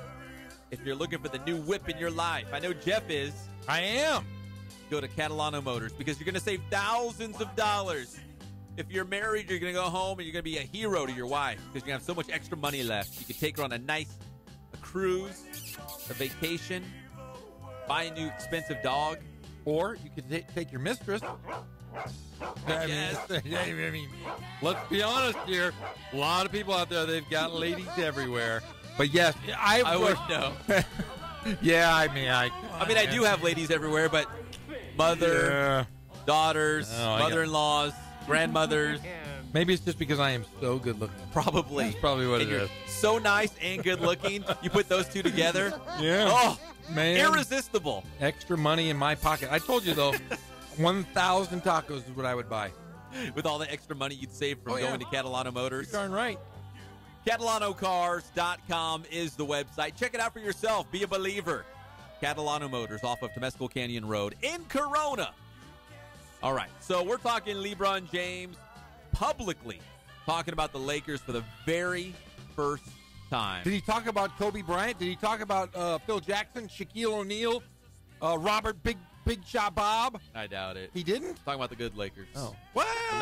The Magic Johnson Lakers. Oh, they were good, too. Kareem, James Worthy, Norm Nixon, Jamal Wilkes, Silk. Because we've seen LeBron out in public, right? No, A couple he different didn't show up places. at my pizza place. I waited in line for like 3.5 hours. Oh, you were at one of those? Yeah, and I didn't get in. Didn't get a LeBron sighting. I got a free pizza. That's messed up. It was meh. But people have short memory because they're not mad at him anymore, right? Oh, I am. I'm human. But what do you have to say, Pep? Was he complimentary to be a Laker? Of course. Of course. No, I would love to heard his take on that. Like, what do you think of all the guys vandalizing your murals across Los Angeles? No, he didn't talk about it. I love LeBron James now. So he's been in Vegas at the Summer League. He's been hanging out with his son's whatever travel ball team. He shot layups. He coached the team this weekend. Yeah. He's all over the place. He's all over. Well, didn't he open up a school today, too? He sure did. Called the I Promise School. Did you see what it looked like? It was the most beautiful. I want you to look this up, Kono. The most beautiful school you have ever seen.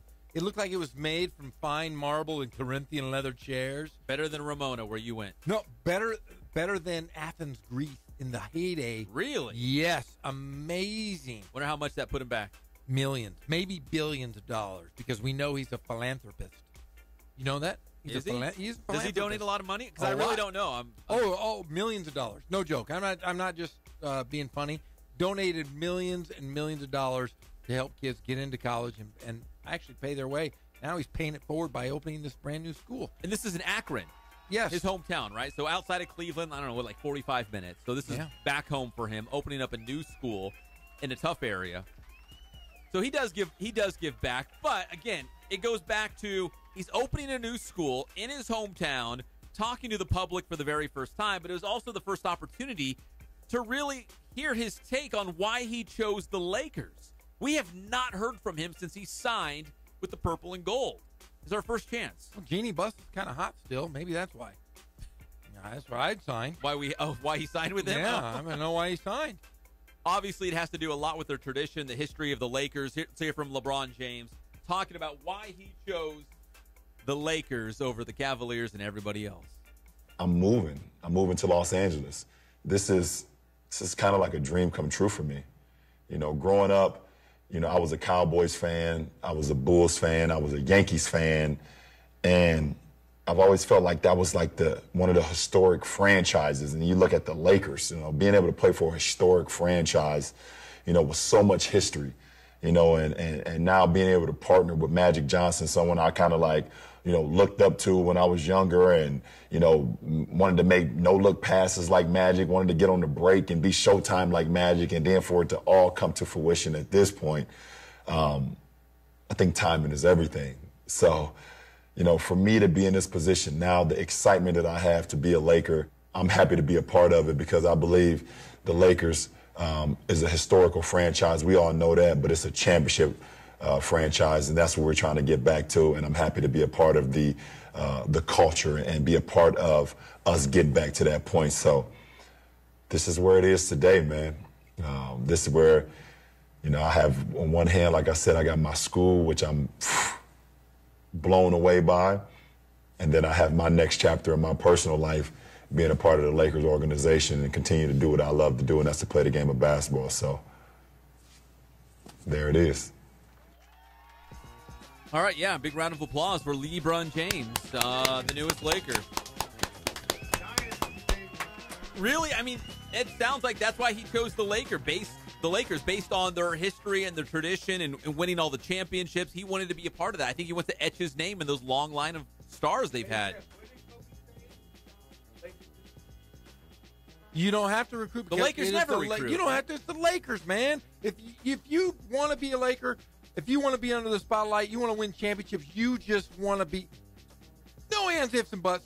You want to be a Laker, that's what you need to do. No one recruits to win championships. Guess what? Here's a little stat for you. When LeBron James went to Miami, they were 35-47. What, the year when he left Cleveland to go to Miami, they were 35-47. He gave them 10 extra wins with a roster that is not as good as the Lakers. Guess what the Lakers'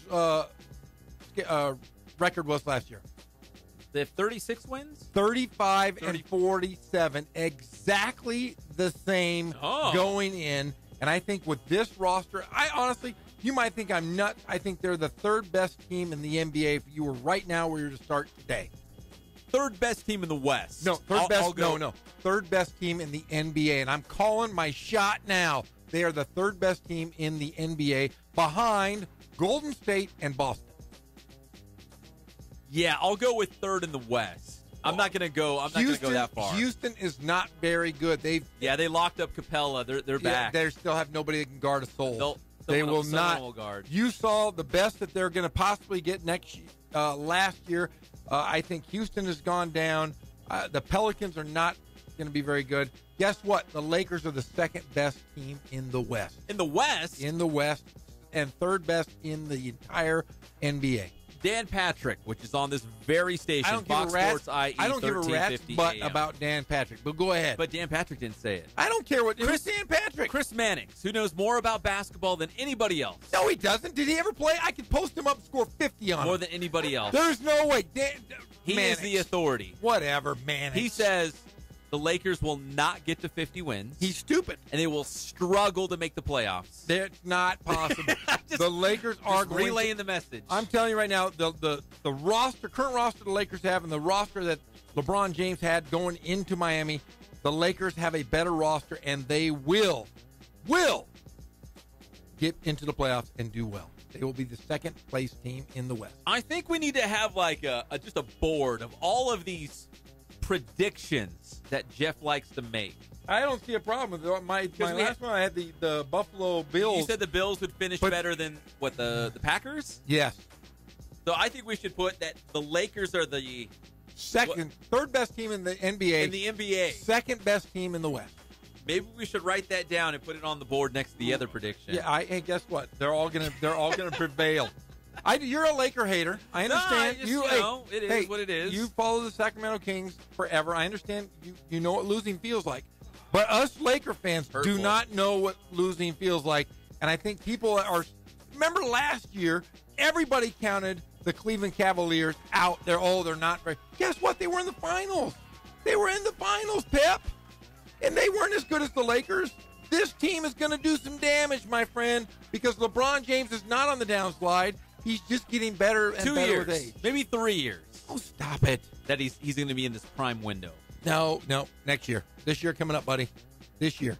When we come back, the Major League Baseball trade deadline is approaching. What will the Dodgers do? We'll also look ahead to the Baseball Hall of Fame, the class of 2019. We'll be back at your favorite show, the Inland Sports Show, on Fox Sports IE, 1350 AM.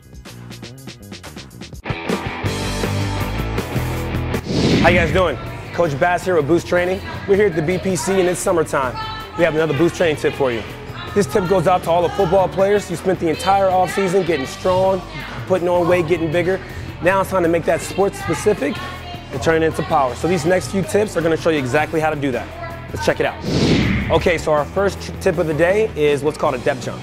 This is a great drill to turn strength into power that you want to hit as you start getting closer to the season for an off-season football player. So what Cruz is going to do, he's going to take a quick step off the box. He's going to hit the ground as quickly as possible, get up, elevate, and he's going to land on the higher set of boxes here. All right, he's going to have his hips flexed, arms extended. He's going to hold that for a second. He's going to step back down. Here we go, Cruz. Let's hit it. Get up. Nice. Wants to hold that position for a second. Take a nice and easy step down. Depth jump. Great drill to maximize power. There you have it. Now, we just showed you guys a depth jump. Now, one of the things that you can do to progress that and really take it to the next level, you can either elevate the 18-inch box here, all right, or we can elevate the landing box, all right?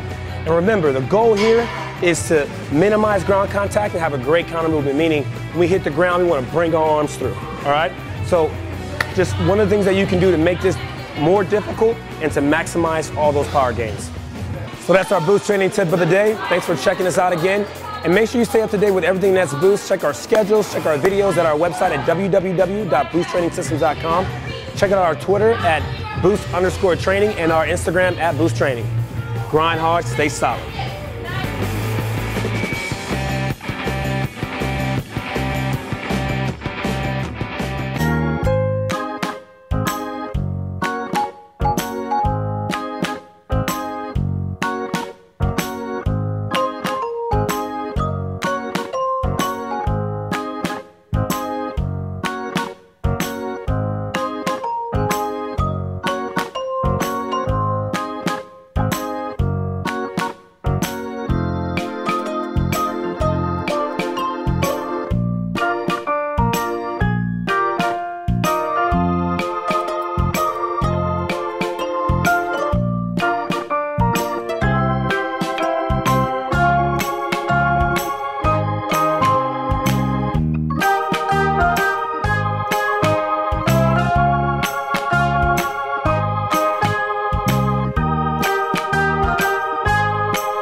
are your hosts, Pep Fernandez and Jeff Gorham. Welcome back to the Inland Sports Show. This is Fox Sports IE 1350 AM. The Inland Sports Show is live and amplified every single day from 3 to 6 p.m. right here on the local sports leader. Jeff Gorham, Greg Holla. Did I see Kono in the studio? Yeah. Kono's here too. Yeah, he's hidden behind that computer. I didn't see him over there.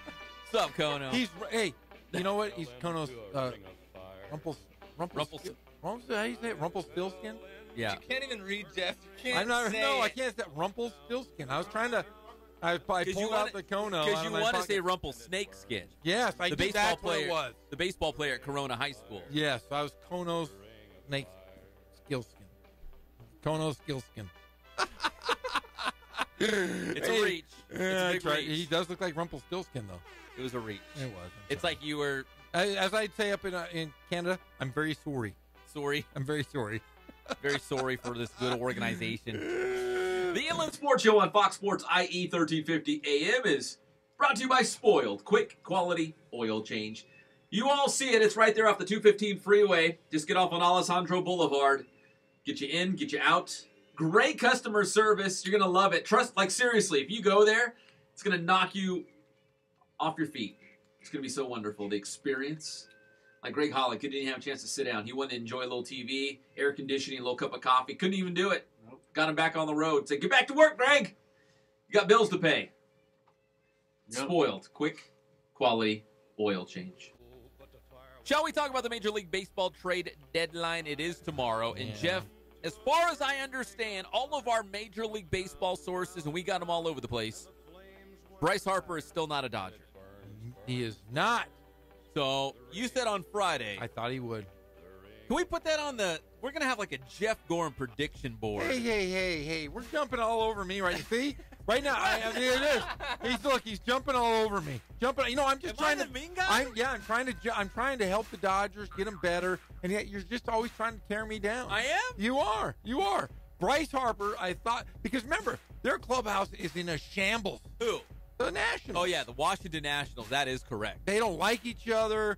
They were going to be selling at the trade deadline, but apparently they're going to go all in for Bryce Harper.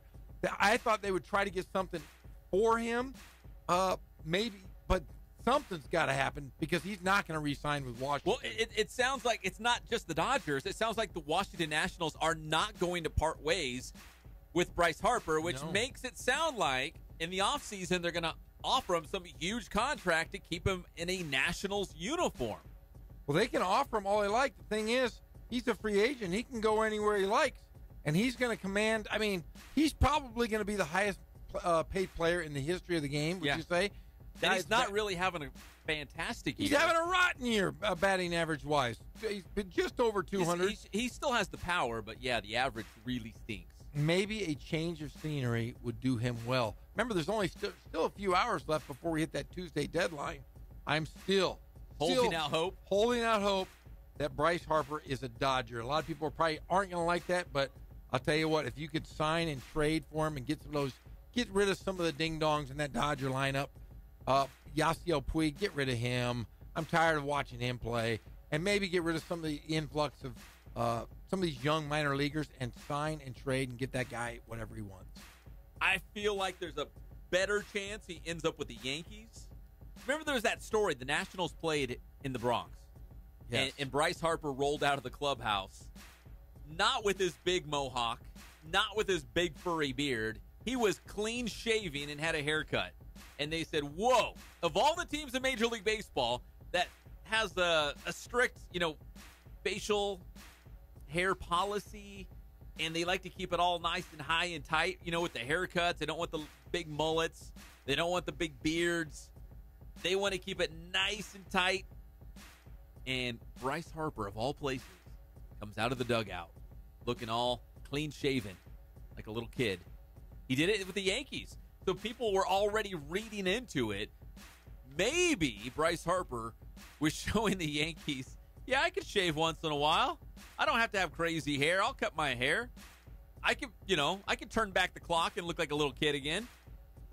Yeah. You buy that, Jeff? Do you think the writing was on the wall that he was trying to send a message to the Yankees, or are we just looking way into it? Who knows? Maybe his mom texted him and said, Bryce, man, you got to do something. Come on, please cut your beard. Well, do it for me. And he, did it. Well, you look at the history of Bryce Harper. Remember, he was on the cover, like LeBron James, on the cover of Sports Illustrated as a high school baseball player in Las Vegas. I remember that. Didn't he go to a JC in Nevada? Went to a community college for a year, and then went into the draft.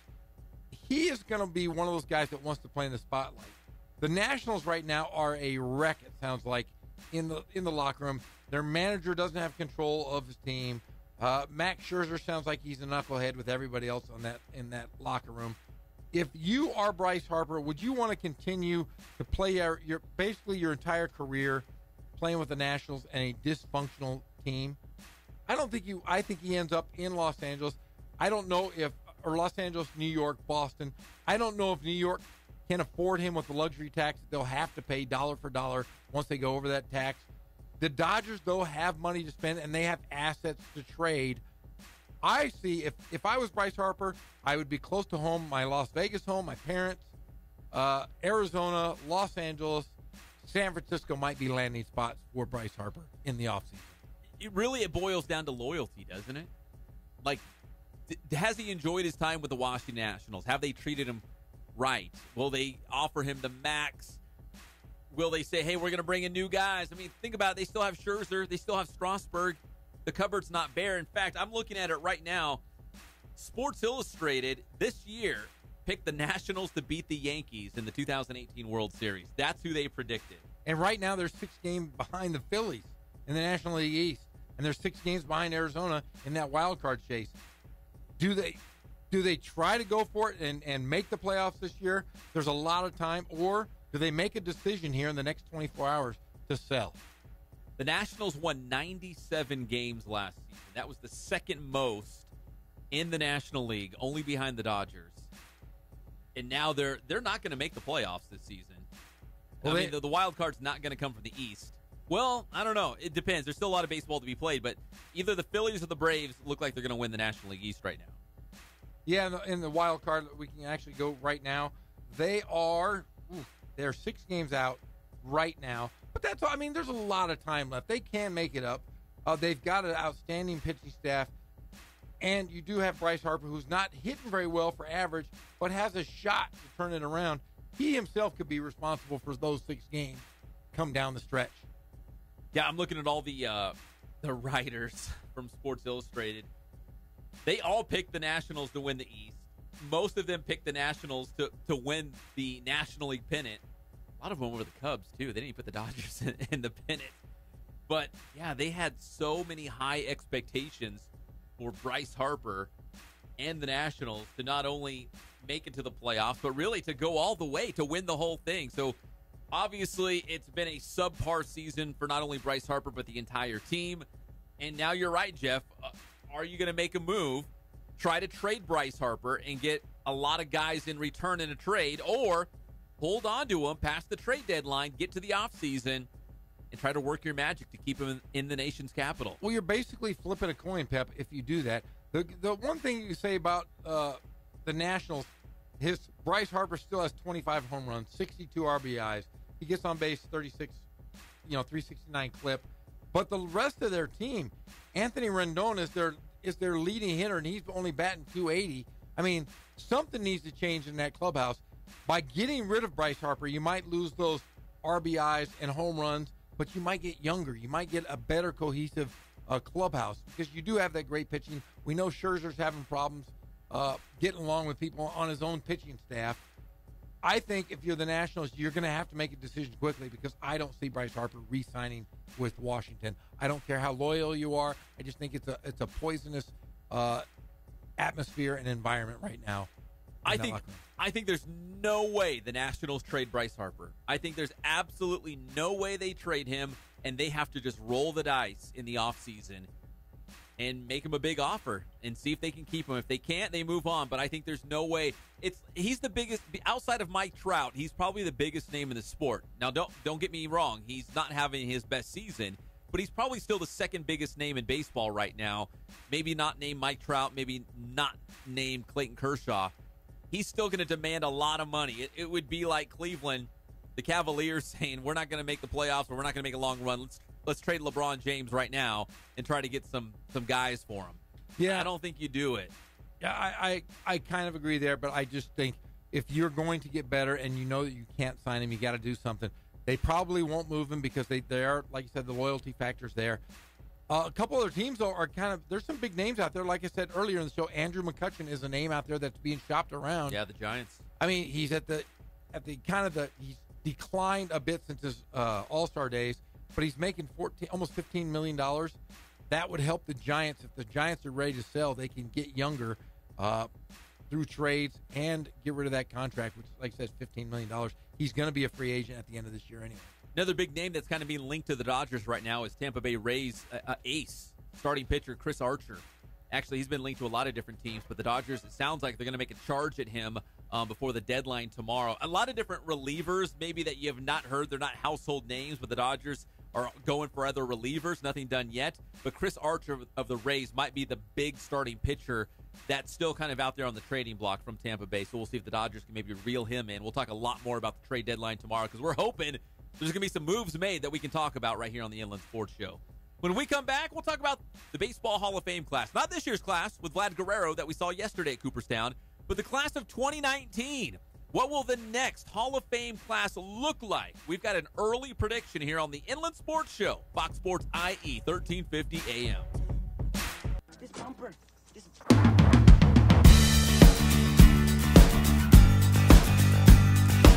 We're small, family-owned, strive for quality pre-owned vehicles. We're not a volume dealer, and we take every deal as personal to us.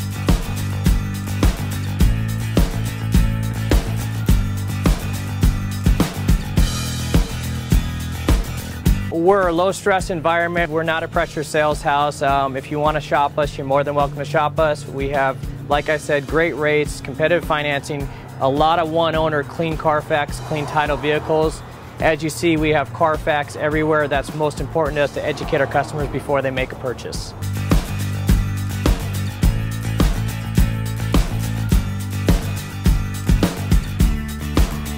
We're right off of Ontario, right off a couple exits off the 15 freeway, off Cahelco, off El Cerrito, and we're right on the main drag going into Dos Logos and the crossings.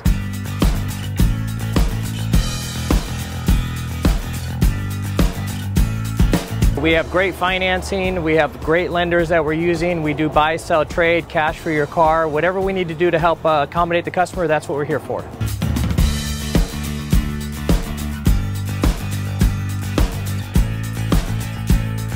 We have a little bit of everything. We start at about $69.95 and go all the way up to $100,000. We have Escalades, we have commuters, we have pickup trucks, we have Jeeps, sport utilities, and if we don't have it, our specialty is finding you exactly what you're looking for.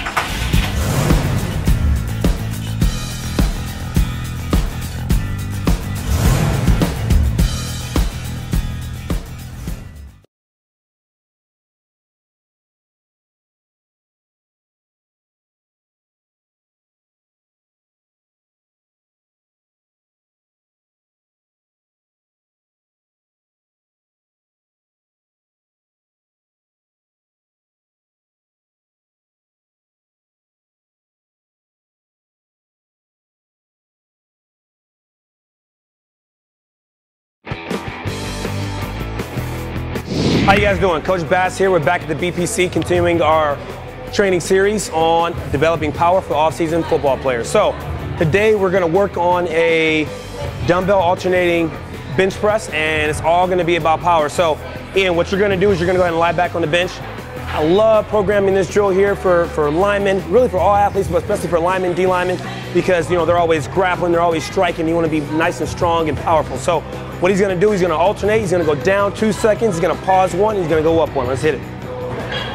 Good, going really fast on the way up. So again, working on 3 different aspects of strength here. We got that slow eccentric coming down, right? We got that isometric pause there, and then we got that fast contraction coming up, that fast concentric. So like I said, we're working on 3 different aspects of strength. This is a great drill to maximize power, and we do it right here at Boost. Grind hard, stay solid. How you guys doing? Coach Bass here. I want to talk a little bit about today's training tip. We showed you guys the dumbbell alternating speed press, all right, and we talked about was a 2-1x tempo. I want to show you guys how we progress this exercise and continue to maximize power. So with that 2-1X tempo, we go down 2 seconds, we pause for 1, and we go up fast.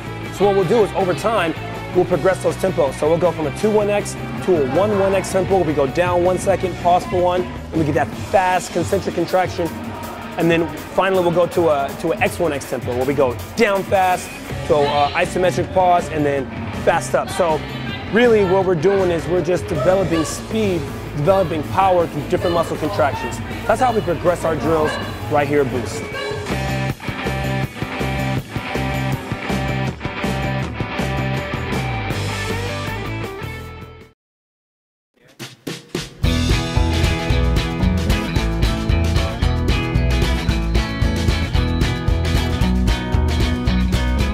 Thank God, first of all. I thank the great people that I've got around me that help support me, the people that work for me. As I started, if it wasn't for the people around me, we probably wouldn't be here right now, but I've got a great staff.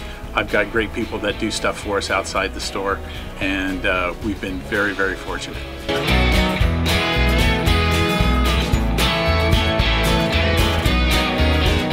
Our service is impeccable, and we just keep trying to get better every year.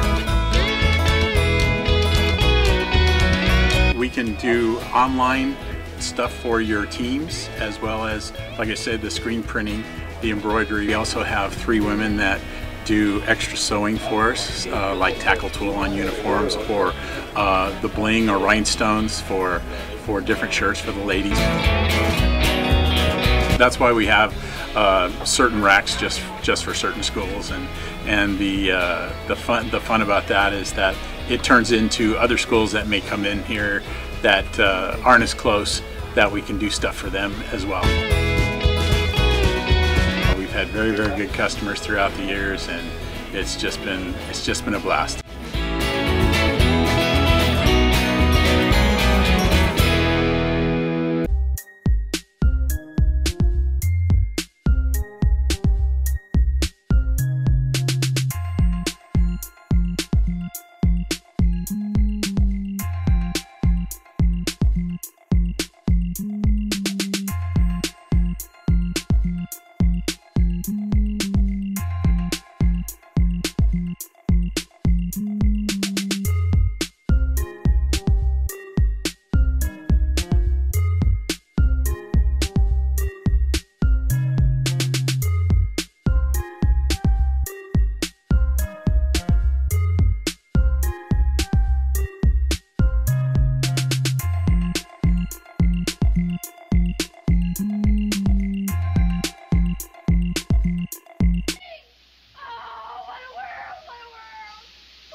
We're back to the Inland Sports Show. Here are your hosts, Pep Fernandez and Jeff Gorham. And you can dance. Hey, I was melting all weekend long.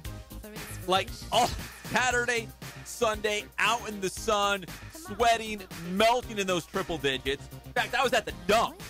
You were. I was at the dump. Did you know there's wild burros or wild donkeys at the San Bernardino County dump? Like all over the place. A lot of jackasses at that dump. I was fighting off burros and throwing out trash, and it was hot. Yeah, I thought you were like, because before the show, you're like, yeah, I went to the dump. You said, how was your weekend? I say, bad? Yeah. It was real bad. It was real bad. But then you said that there was donkeys at the dump, and I'm thinking maybe one or two, and then you showed me a picture, and it was like, it was a gaggle. A gaggle of donkeys. A gaggle of donkeys. Sure was. Yeah, it was, wow. There was more than you could throw a stick at, and I'm like, this is real? Yeah, it was real. Yeah, that's weird. Lots of donkeys. Then I went and had to. I watched Beauty and the Beast in the Redlands bowl, the outdoor amphitheater thing. Can I have your wallet for a minute? I'd really like to take it. That card. Come on, Jeff. I don't plan. Listen, do you think I went to hanging out at the dump and Beauty and the Beast all weekend? Like, that wasn't my original plan going into the weekend. I don't know about that. That could be questionable here. It wasn't here. the plan. Oh, man. I took my marching orders from my wife. Did your kids go to the play, too? To the play, but not the dump. Did you? Hey, when you go to the play, do you take a blanket and you sit out in the lawn and? They have benches. We took a Oh, blanket. you sat in the bench, though. Yeah, we sat in a bench. Those benches are not comfortable. Yeah, they're not. In fact, No. my butt was hurting by the end. We had little kids behind us causing all this racket. Were people drinking wine? Oh, it was very fancy. It is fancy schmancy. I've been to a couple of those things. Yeah, and then there was us. Yeah. The country bumpkins. The old Fernandez family. We're trying to get cultured out there. We just came from the dump. Hey. We want to watch play. We were trying. All right, welcome back to the Inland Sports Show on Fox Sports IE 1350 AM. This segment brought to you by Ken Sporting Goods out there in Norco, Horstown, USA. They got all your sporting gear. They can do Letterman's jackets, embroidery, screen printing. They do it right there on their little campus at Ken Sporting Goods. Listen, if you need a uniform for your entire team or your company or your business, they can hook it up. And there's only one place to go. They're going to do it right the first time. That's Ken Sporting Goods in Norco off the 15 freeway. Go check them out. KenSportingGoods.com is the website. Jeff. Yes. Let's look ahead to next year. The Major League Baseball, the Baseball Hall of Fame, the class of 2019. First, I just want to go over a couple of the new names. New names that are on the ballot for the first time. Yes. For next year. I think there's only one, maybe two guys that seem like pretty easy picks. The other guys are right there on the border. I don't know if they're going to get in next year or if at all. Here's the names headlining next year's Baseball Hall of Fame list. Mariano Rivera, the longtime closer for the Yankees. No-brainer, right? Yes, I would say he is a first ballot Hall of Famer. I agree. And not too many relievers get that. No, Or there's not a lot. There's not a lot, and he was one of the greatest. Roy Halladay, longtime starting pitcher for the Phillies. The Blue Jays recently passed away. I think he's right there on the bubble. He's going to be right there. It's hard to say. 98 wins, 203 and 105, 3.3 ERA. I'm going to be honest with you, Pep. How many Cy Youngs, though? He had several Cy Youngs. He had a few. I think he had a perfect game. He had a no-hitter. He's gonna be really close, and I don't know if he's gonna get the sentimental vote because he did recently pass away. I think it was last November, so it's within the last year. Roy Halladay is gonna be really, really close. When he was at his peak, he was the best pitcher in baseball. So Rivera for sure. Roy Halladay is right there. It's going to be a photo finish. It's going to be really close when it comes time to the vote. Here's three other names, Jeff. Let's throw them out there that are going to be good names. Solid guys. Okay. But I don't feel like they're Hall of Fame worthy. The first one is Todd Helton. He was a hit machine for the Colorado Rockies for a long time. 2,519 hits. See, there's certain benchmarks that you want to hit. One of them is like 3,000 RBI or 500 home runs. I'm sorry, 3,000 hits, 2,000 RBI, 500 home runs. Clay Helton was a really good hitter. I don't know if it's enough to put him in the Hall of Fame. The only problem I have with Clay Helton is there are five other guys that are above him that have more hits that are not in the Hall of Fame. Do you have that list in front of you? I do. Who are those guys? You had, let me go down. You have Barry Bonds, Omar Vizquel, Manny Ramirez, Gary Sheffield, and Sammy Sosa. Okay, so all those guys you mentioned have already been on the ballot. In fact, they're still on the ballot. Yes. They're not getting hardly any votes, though. No. Barry Bonds is actually getting more. He's at 56% this year. And you need 75. So, I mean, he's closing that gap to make it to the Hall of Fame. But Todd Helton's going to be close. Here's another name. A great hitter. In fact, I think they called him the Big Puma. He's an Astro, Lance Berkman. Great hitter. In fact, I think I'd go with Todd Helton before Lance Berkman. Yeah, only 1,905 hits. He's not a first ballot Hall of Famer. And Andy Pettitte, longtime starting pitcher for the Yankees. He was a lot of great Yankees teams, but I felt like he was never great. He was always good, and he was good in the postseason, but he was never great. He had a better record than Roy Halladay. 256 and 153 with a 3.85 ERA. That's what separates the two. But he's also fighting the stigma of the HGH. He was one of the Yes. first guys. Yeah, to admit And I it, think, he admitted it. That's a Right. great point, Kono. Because they could hold that against him.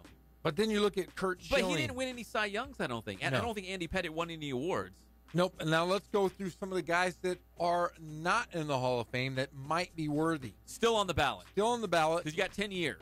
Okay, so we have two guys next year that will be in their 10th year. Let's start with those guys. Edgar Martinez and Fred the Crime Dog McGriff.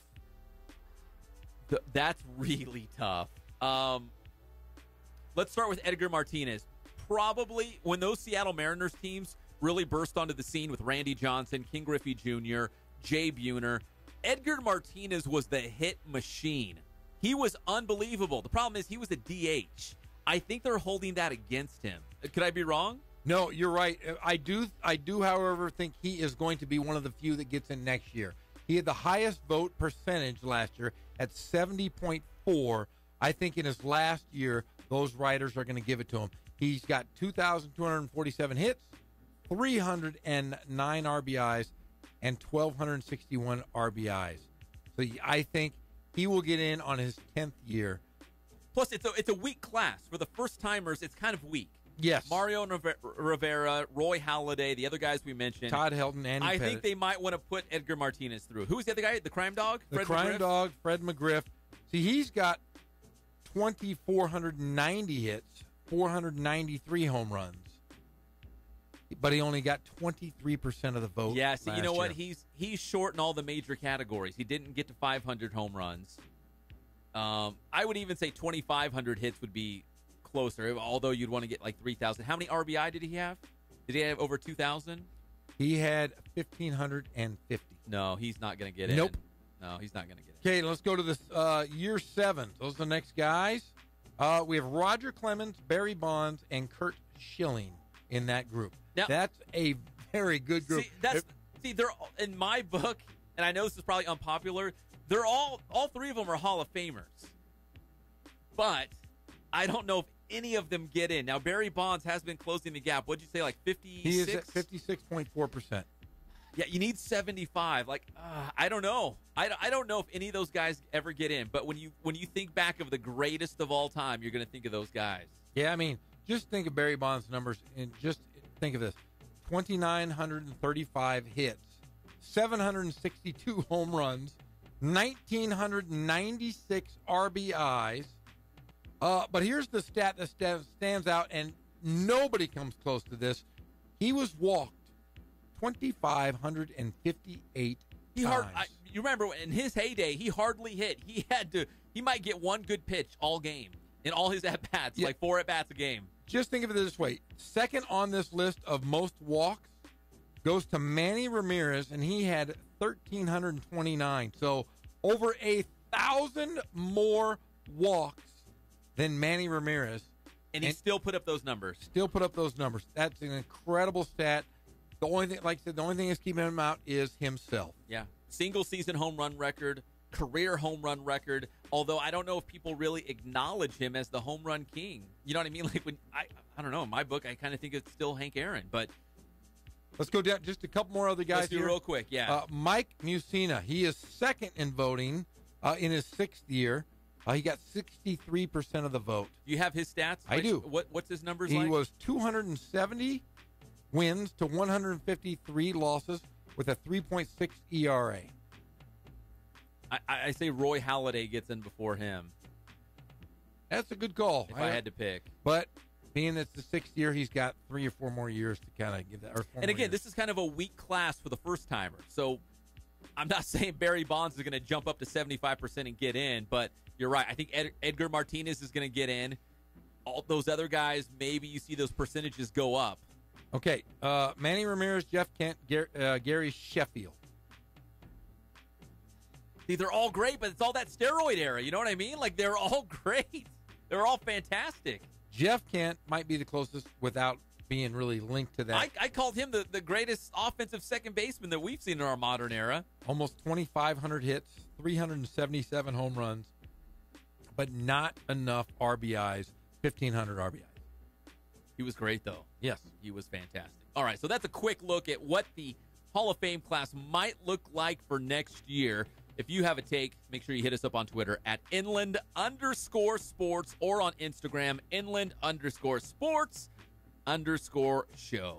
When we come back on this Inland Sports Show edition on a Monday, I'm going to dig up that Dodgers lineup. It's my favorite part of the show. We'll see what it looks like for the Milwaukee Brewers tonight. Manny Machado will be in the lineup, making his Dodgers home debut. We'll also take a look at those Major League Baseball scores that are already underway.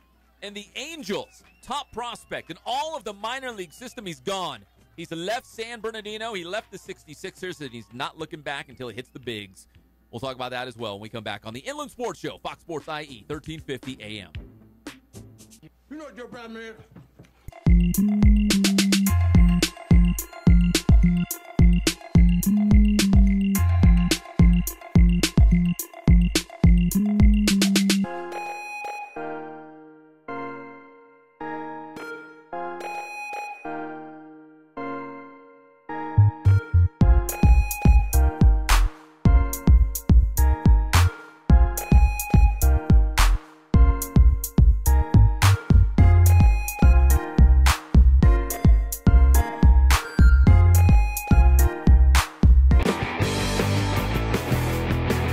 How you guys doing? Coach Bass here. We're back at the BPC continuing our series on building power.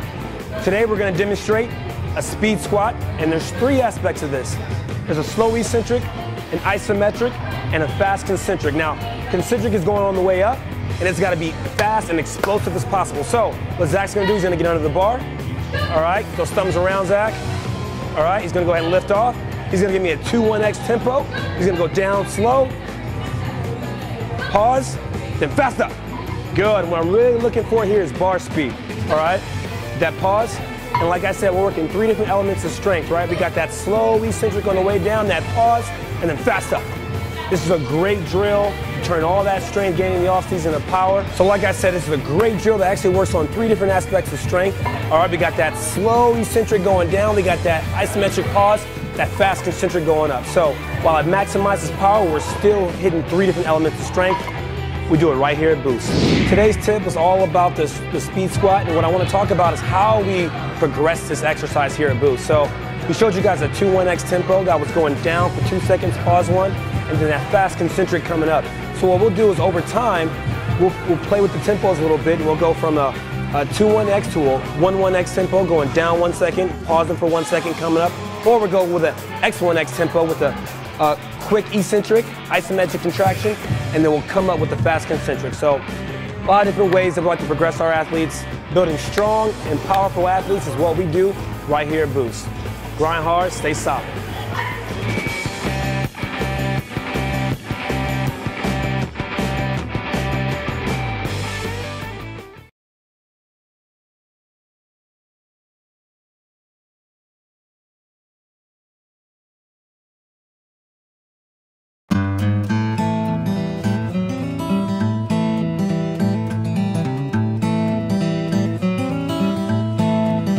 Focus on the customer here.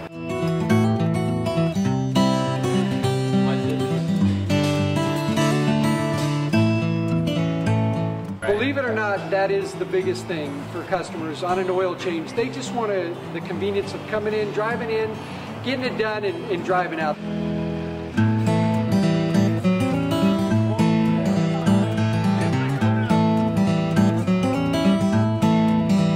Just greet them, get them going, and they're done in about 10 minutes or so.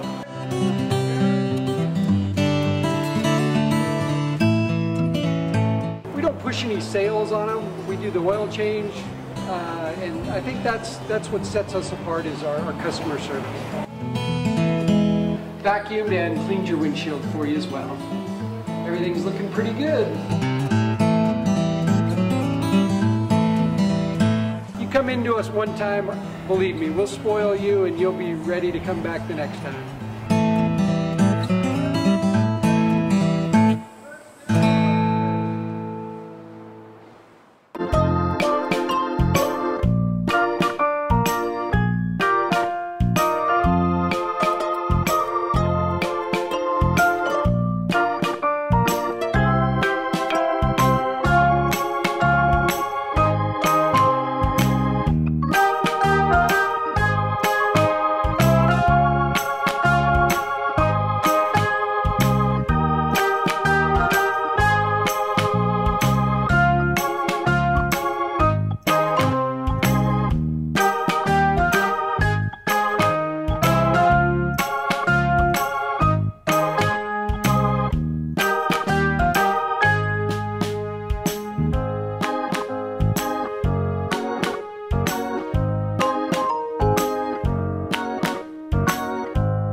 touch this.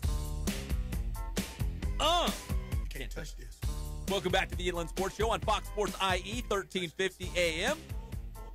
Jeff's in rare form on a Monday, feeling great. It was a hard weekend, but we come into the studio. It's almost like the fountain of youth. We're refreshed. We're excited. We all got smiles on our faces. See, there's no angry guy on the show. We're all good, nice guys. Oh, yeah.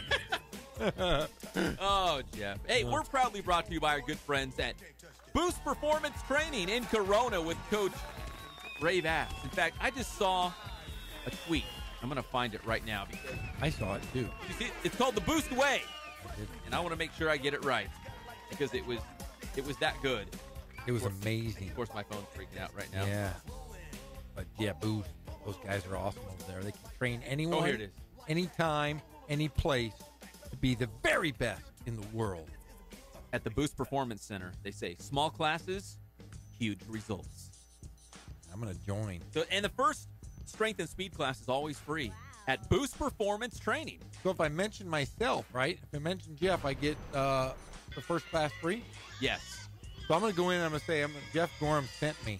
I wonder if they train adults with 47 years old? You could be the first. I need to do something, man. I really do. I'm going to get in shape. You could be the first. Because I'm on TV and radio. Radio doesn't matter, but TV. I got to let those BJS look better. What's BJS stand for? My big jowl syndrome. Oh, that's right. I got big jowls. I got to fix those things. And Boost can fix it. Boost can do it. They can fix anything. Yeah. They'd call you a project. Yeah. Oh, thanks. I've never. Hey, he's a project. He's a project. Yeah. Got a lot of upside. You're going to have to work with him. Whatever.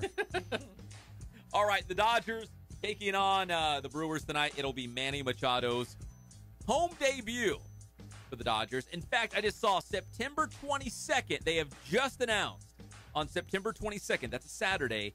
They're going to have a Manny Machado bobblehead night at Dodger Stadium. Come on. Yeah, he just got there and he got a bobblehead. That's not fair. If you're the other Dodgers, you kind of get a little offended, like, he just got here. Max Muncy deserves one.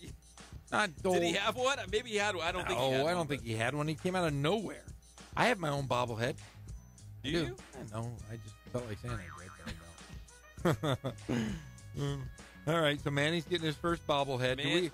Do we have a lineup tonight, Pep? I got it. It's my favorite part of the show. It's all been building to this point for the last 2 hours and 45 minutes. Well, let's hear it.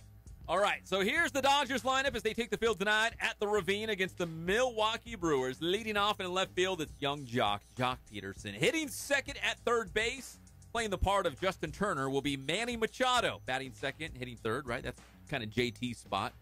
At first base, the guy who deserves a bobblehead, Max Muncy, hitting third. In the cleanup spot and behind the plate tonight, your boy Yasmani Grandal. Hitting fifth in center field, Cody Bellinger. He's been playing a lot more out there in center field. Chris Taylor, he's going to be playing short tonight, playing for Manny Machado, who's at third, playing for Justin Turner. See, it's like musical chairs, all these guys moving around. Whatever. But that's a nice luxury for Dave Roberts. He's got a bunch of guys who can play a bunch of different positions. Chase Utley getting the start at second base tonight. Wow. Hitting seventh. In right field, Yasiel Puig hitting eighth. And on the mound tonight for your Los Angeles Dodgers, Kenta Maeda. So that's your starting lineup with Manny Machado in the lineup making his home debut. Hey, they're only playing one game, and then they got the Braves the next. Oh, no, never mind. They're playing the Braves. I was lost. I was reading here. Hey, did you see Ross Stripling is going on the DL, Pep? Oh, is he really? No, I did not see that. He's got a toe thing, is what Dave Roberts said. He's reportedly in danger of being moved back into the bullpen with the Dodgers returning to that five-man rotation, but he's going on the DL with a toe thing. They're bringing up. Is that a medical term or a toe thing? That's Dr. what Dave Gorham? Roberts. It says a toe thing. And then right-handed pitcher Dylan Floro is joining the team. You know what? They cannot catch a break with those starting pitchers. No. They've all been banged up at some point throughout the season. Well, yes, Ross Stripling though he's probably still a little down from the All-Star game. Yeah, he got rocked. Yeah, the Astros gave it to him. He's struggling after that. Hurt his toe. He hurt his brain. Toe thing. Yeah, toe thing. It's a toe thing. Toe thing. Is that what Dave Roberts said? It says toe thing in quotes. Does it say toe thing right there? Toe thing. Yeah. Toe thing. All right. Well, if Dave Roberts said it. That was 1 hour ago. He's going on the DL. Toe thing. Toe thing. very light Monday. It's like a diet version of a Monday for Major League Baseball. Not a lot of games, but a couple early scores. The Angels not playing tonight. They'll be back in action on the road at Tampa Bay. In the sixth inning right now, good one between the Phillies and Red Sox. They're all even at 1 in the top of the sixth. Marlins and Braves. Braves on top by a score of 4-2, trying to keep that streak going as they beat the Dodgers yesterday on that near no-no. Cardinals and Rockies, no score in the third inning, and also in the third inning, Twins and Indians. The Twins are on top by a score of 2-1. The Arizona Diamondbacks, in case you're counting at home, will take on the Texas Rangers tonight. If you're a Dodgers fan, gotta keep one eye in the rearview mirror, right? See what Arizona's doing because you don't want them to sneak up on you. Another good game, though, is Houston-Seattle. Remember, Houston had their first they were swept for the first time all year. Who was that against? The Rangers. It was against the Rangers, wasn't it? Yeah. And now they get to go into Seattle, and it could be double jeopardy for those guys. In a weird sort of way, you want Houston to win because the Angels have a better chance of chasing down Seattle for the wild card than they're not going to catch Houston. Or they can just beat up on each other, and the Angels can just... No, if you're an Angels fan, you want Houston to sweep Seattle, right? I think you want them to sweep Seattle because you're not going to catch the Astros. Yeah, they are. There's no way. Yeah, they are. They're my Angels. Guess what? They're celestial beings. They're going to win. like Ego? I just watched Guardians of the Galaxy Volume 2 yesterday. I watched it. He's a celestial being. He is. Yeah, so are the Angels. So is Mike Trout. He's a celestial being. After the dump, but before Beauty and the Beast, I watched the Celestial Being. Yeah, you had a busy day. Hey, this guy's really good, and he might be in an Angels uniform sooner than we think. It's the great Joe Adell. Now, he was a star player for the Inland Empire 66ers, but he wasn't there very long. Former first-round pick, starred with the 66ers, got called up. This guy is the #1 prospect in all of the Angels minor league system. And again, we've talked about him before on this show. It's unfair to compare him to Mike Trout, but he's the closest thing that we've seen to Mike Trout out there in the Angels minor league system because we see a lot of 66ers baseball here in San Bernardino. But Joe Adell is making his way up through the minors, and guys, he is special. I can't wait to see him at the Big A soon. He's a big fellow, 6'3", 210 pounds. He's going to fill out more, too. Yeah, he only played 57 games with the Inland Empire 66ers, but did average 290, had 12 home runs, 19 doubles, though. That's a pretty incredible stat right there. In how many games? In 57 games. That's pretty impressive. So, again, it only took about a week, and you said, okay, yeah, this guy's not going to be at the single-A level very long. He is very good. In fact, Griffin Canning, who is the pitcher out of UCLA, who pitched for the 66ers on opening night, and Joe Adell. If you're looking at the future of the Angels and you were trying to get a sneak peek here at, Inland Empire, those two guys, Griffin Canning, starting pitcher, and Joe Adell in the outfield, they're going to be special. Only 19 years old, too. Yes. Can you believe that? Yeah, 19 years old. Unbelievable. Good-looking guy, but he does have giant eyebrows. Yes. I'm looking at him. They're huge. Like Drake. Unbelievable eyebrows. Doesn't he have big eyebrows? Yeah, he's got wow, those are big eyebrows. Caterpillars. Huge. Yeah, he's got 2 caterpillars. He looks like Eugene Levy. Almost Anthony Davis. Almost. Wow, yeah, that's seriously. He's putting a shade between those eyeballs. You guys are too much. Let's wrap this up. We got to take a break. When we come back, we're going to wrap things up. No Quakes tonight, but we'll wrap things up and get you set for another big show tomorrow on the Inland Sports Show, Fox Sports IE, 1350 AM.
KWK Riverside.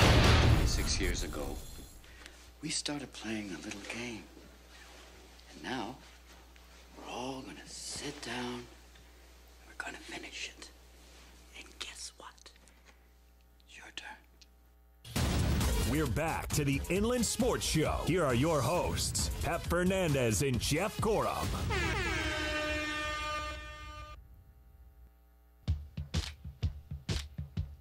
Jeff, you are such a nerd. He's got his... Only two types of people in the world wear sunglasses inside. Blind people and a-holes. Guess what? Yep. I'm blind! Oh, Jeff. Yeah. All right. We got a big show coming up tomorrow. We're going to have the president of the Agua Caliente Clippers. The hot water Clippers? In the house. It's hip to clip. Brian Meadows. It's hip to clip. It's hip to clip.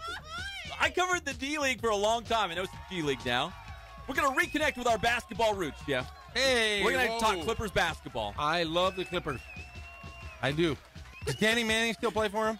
Yeah. I can't take you seriously with those sunglasses on. I'm telling you, they're slick. You look my like... blades. I got my blades on. You look like circa 1995 Larry Walker. It's a good look, isn't it? Oh, it's a wonderful look. And they're fogging up because I broke my real ones. We're brought to you by Catalano Motors in Corona off of Temescal Canyon Road. You can buy, you can trade, you can finance. All at Catalano Motors. Check them out online. CatalanoCars.com is the website.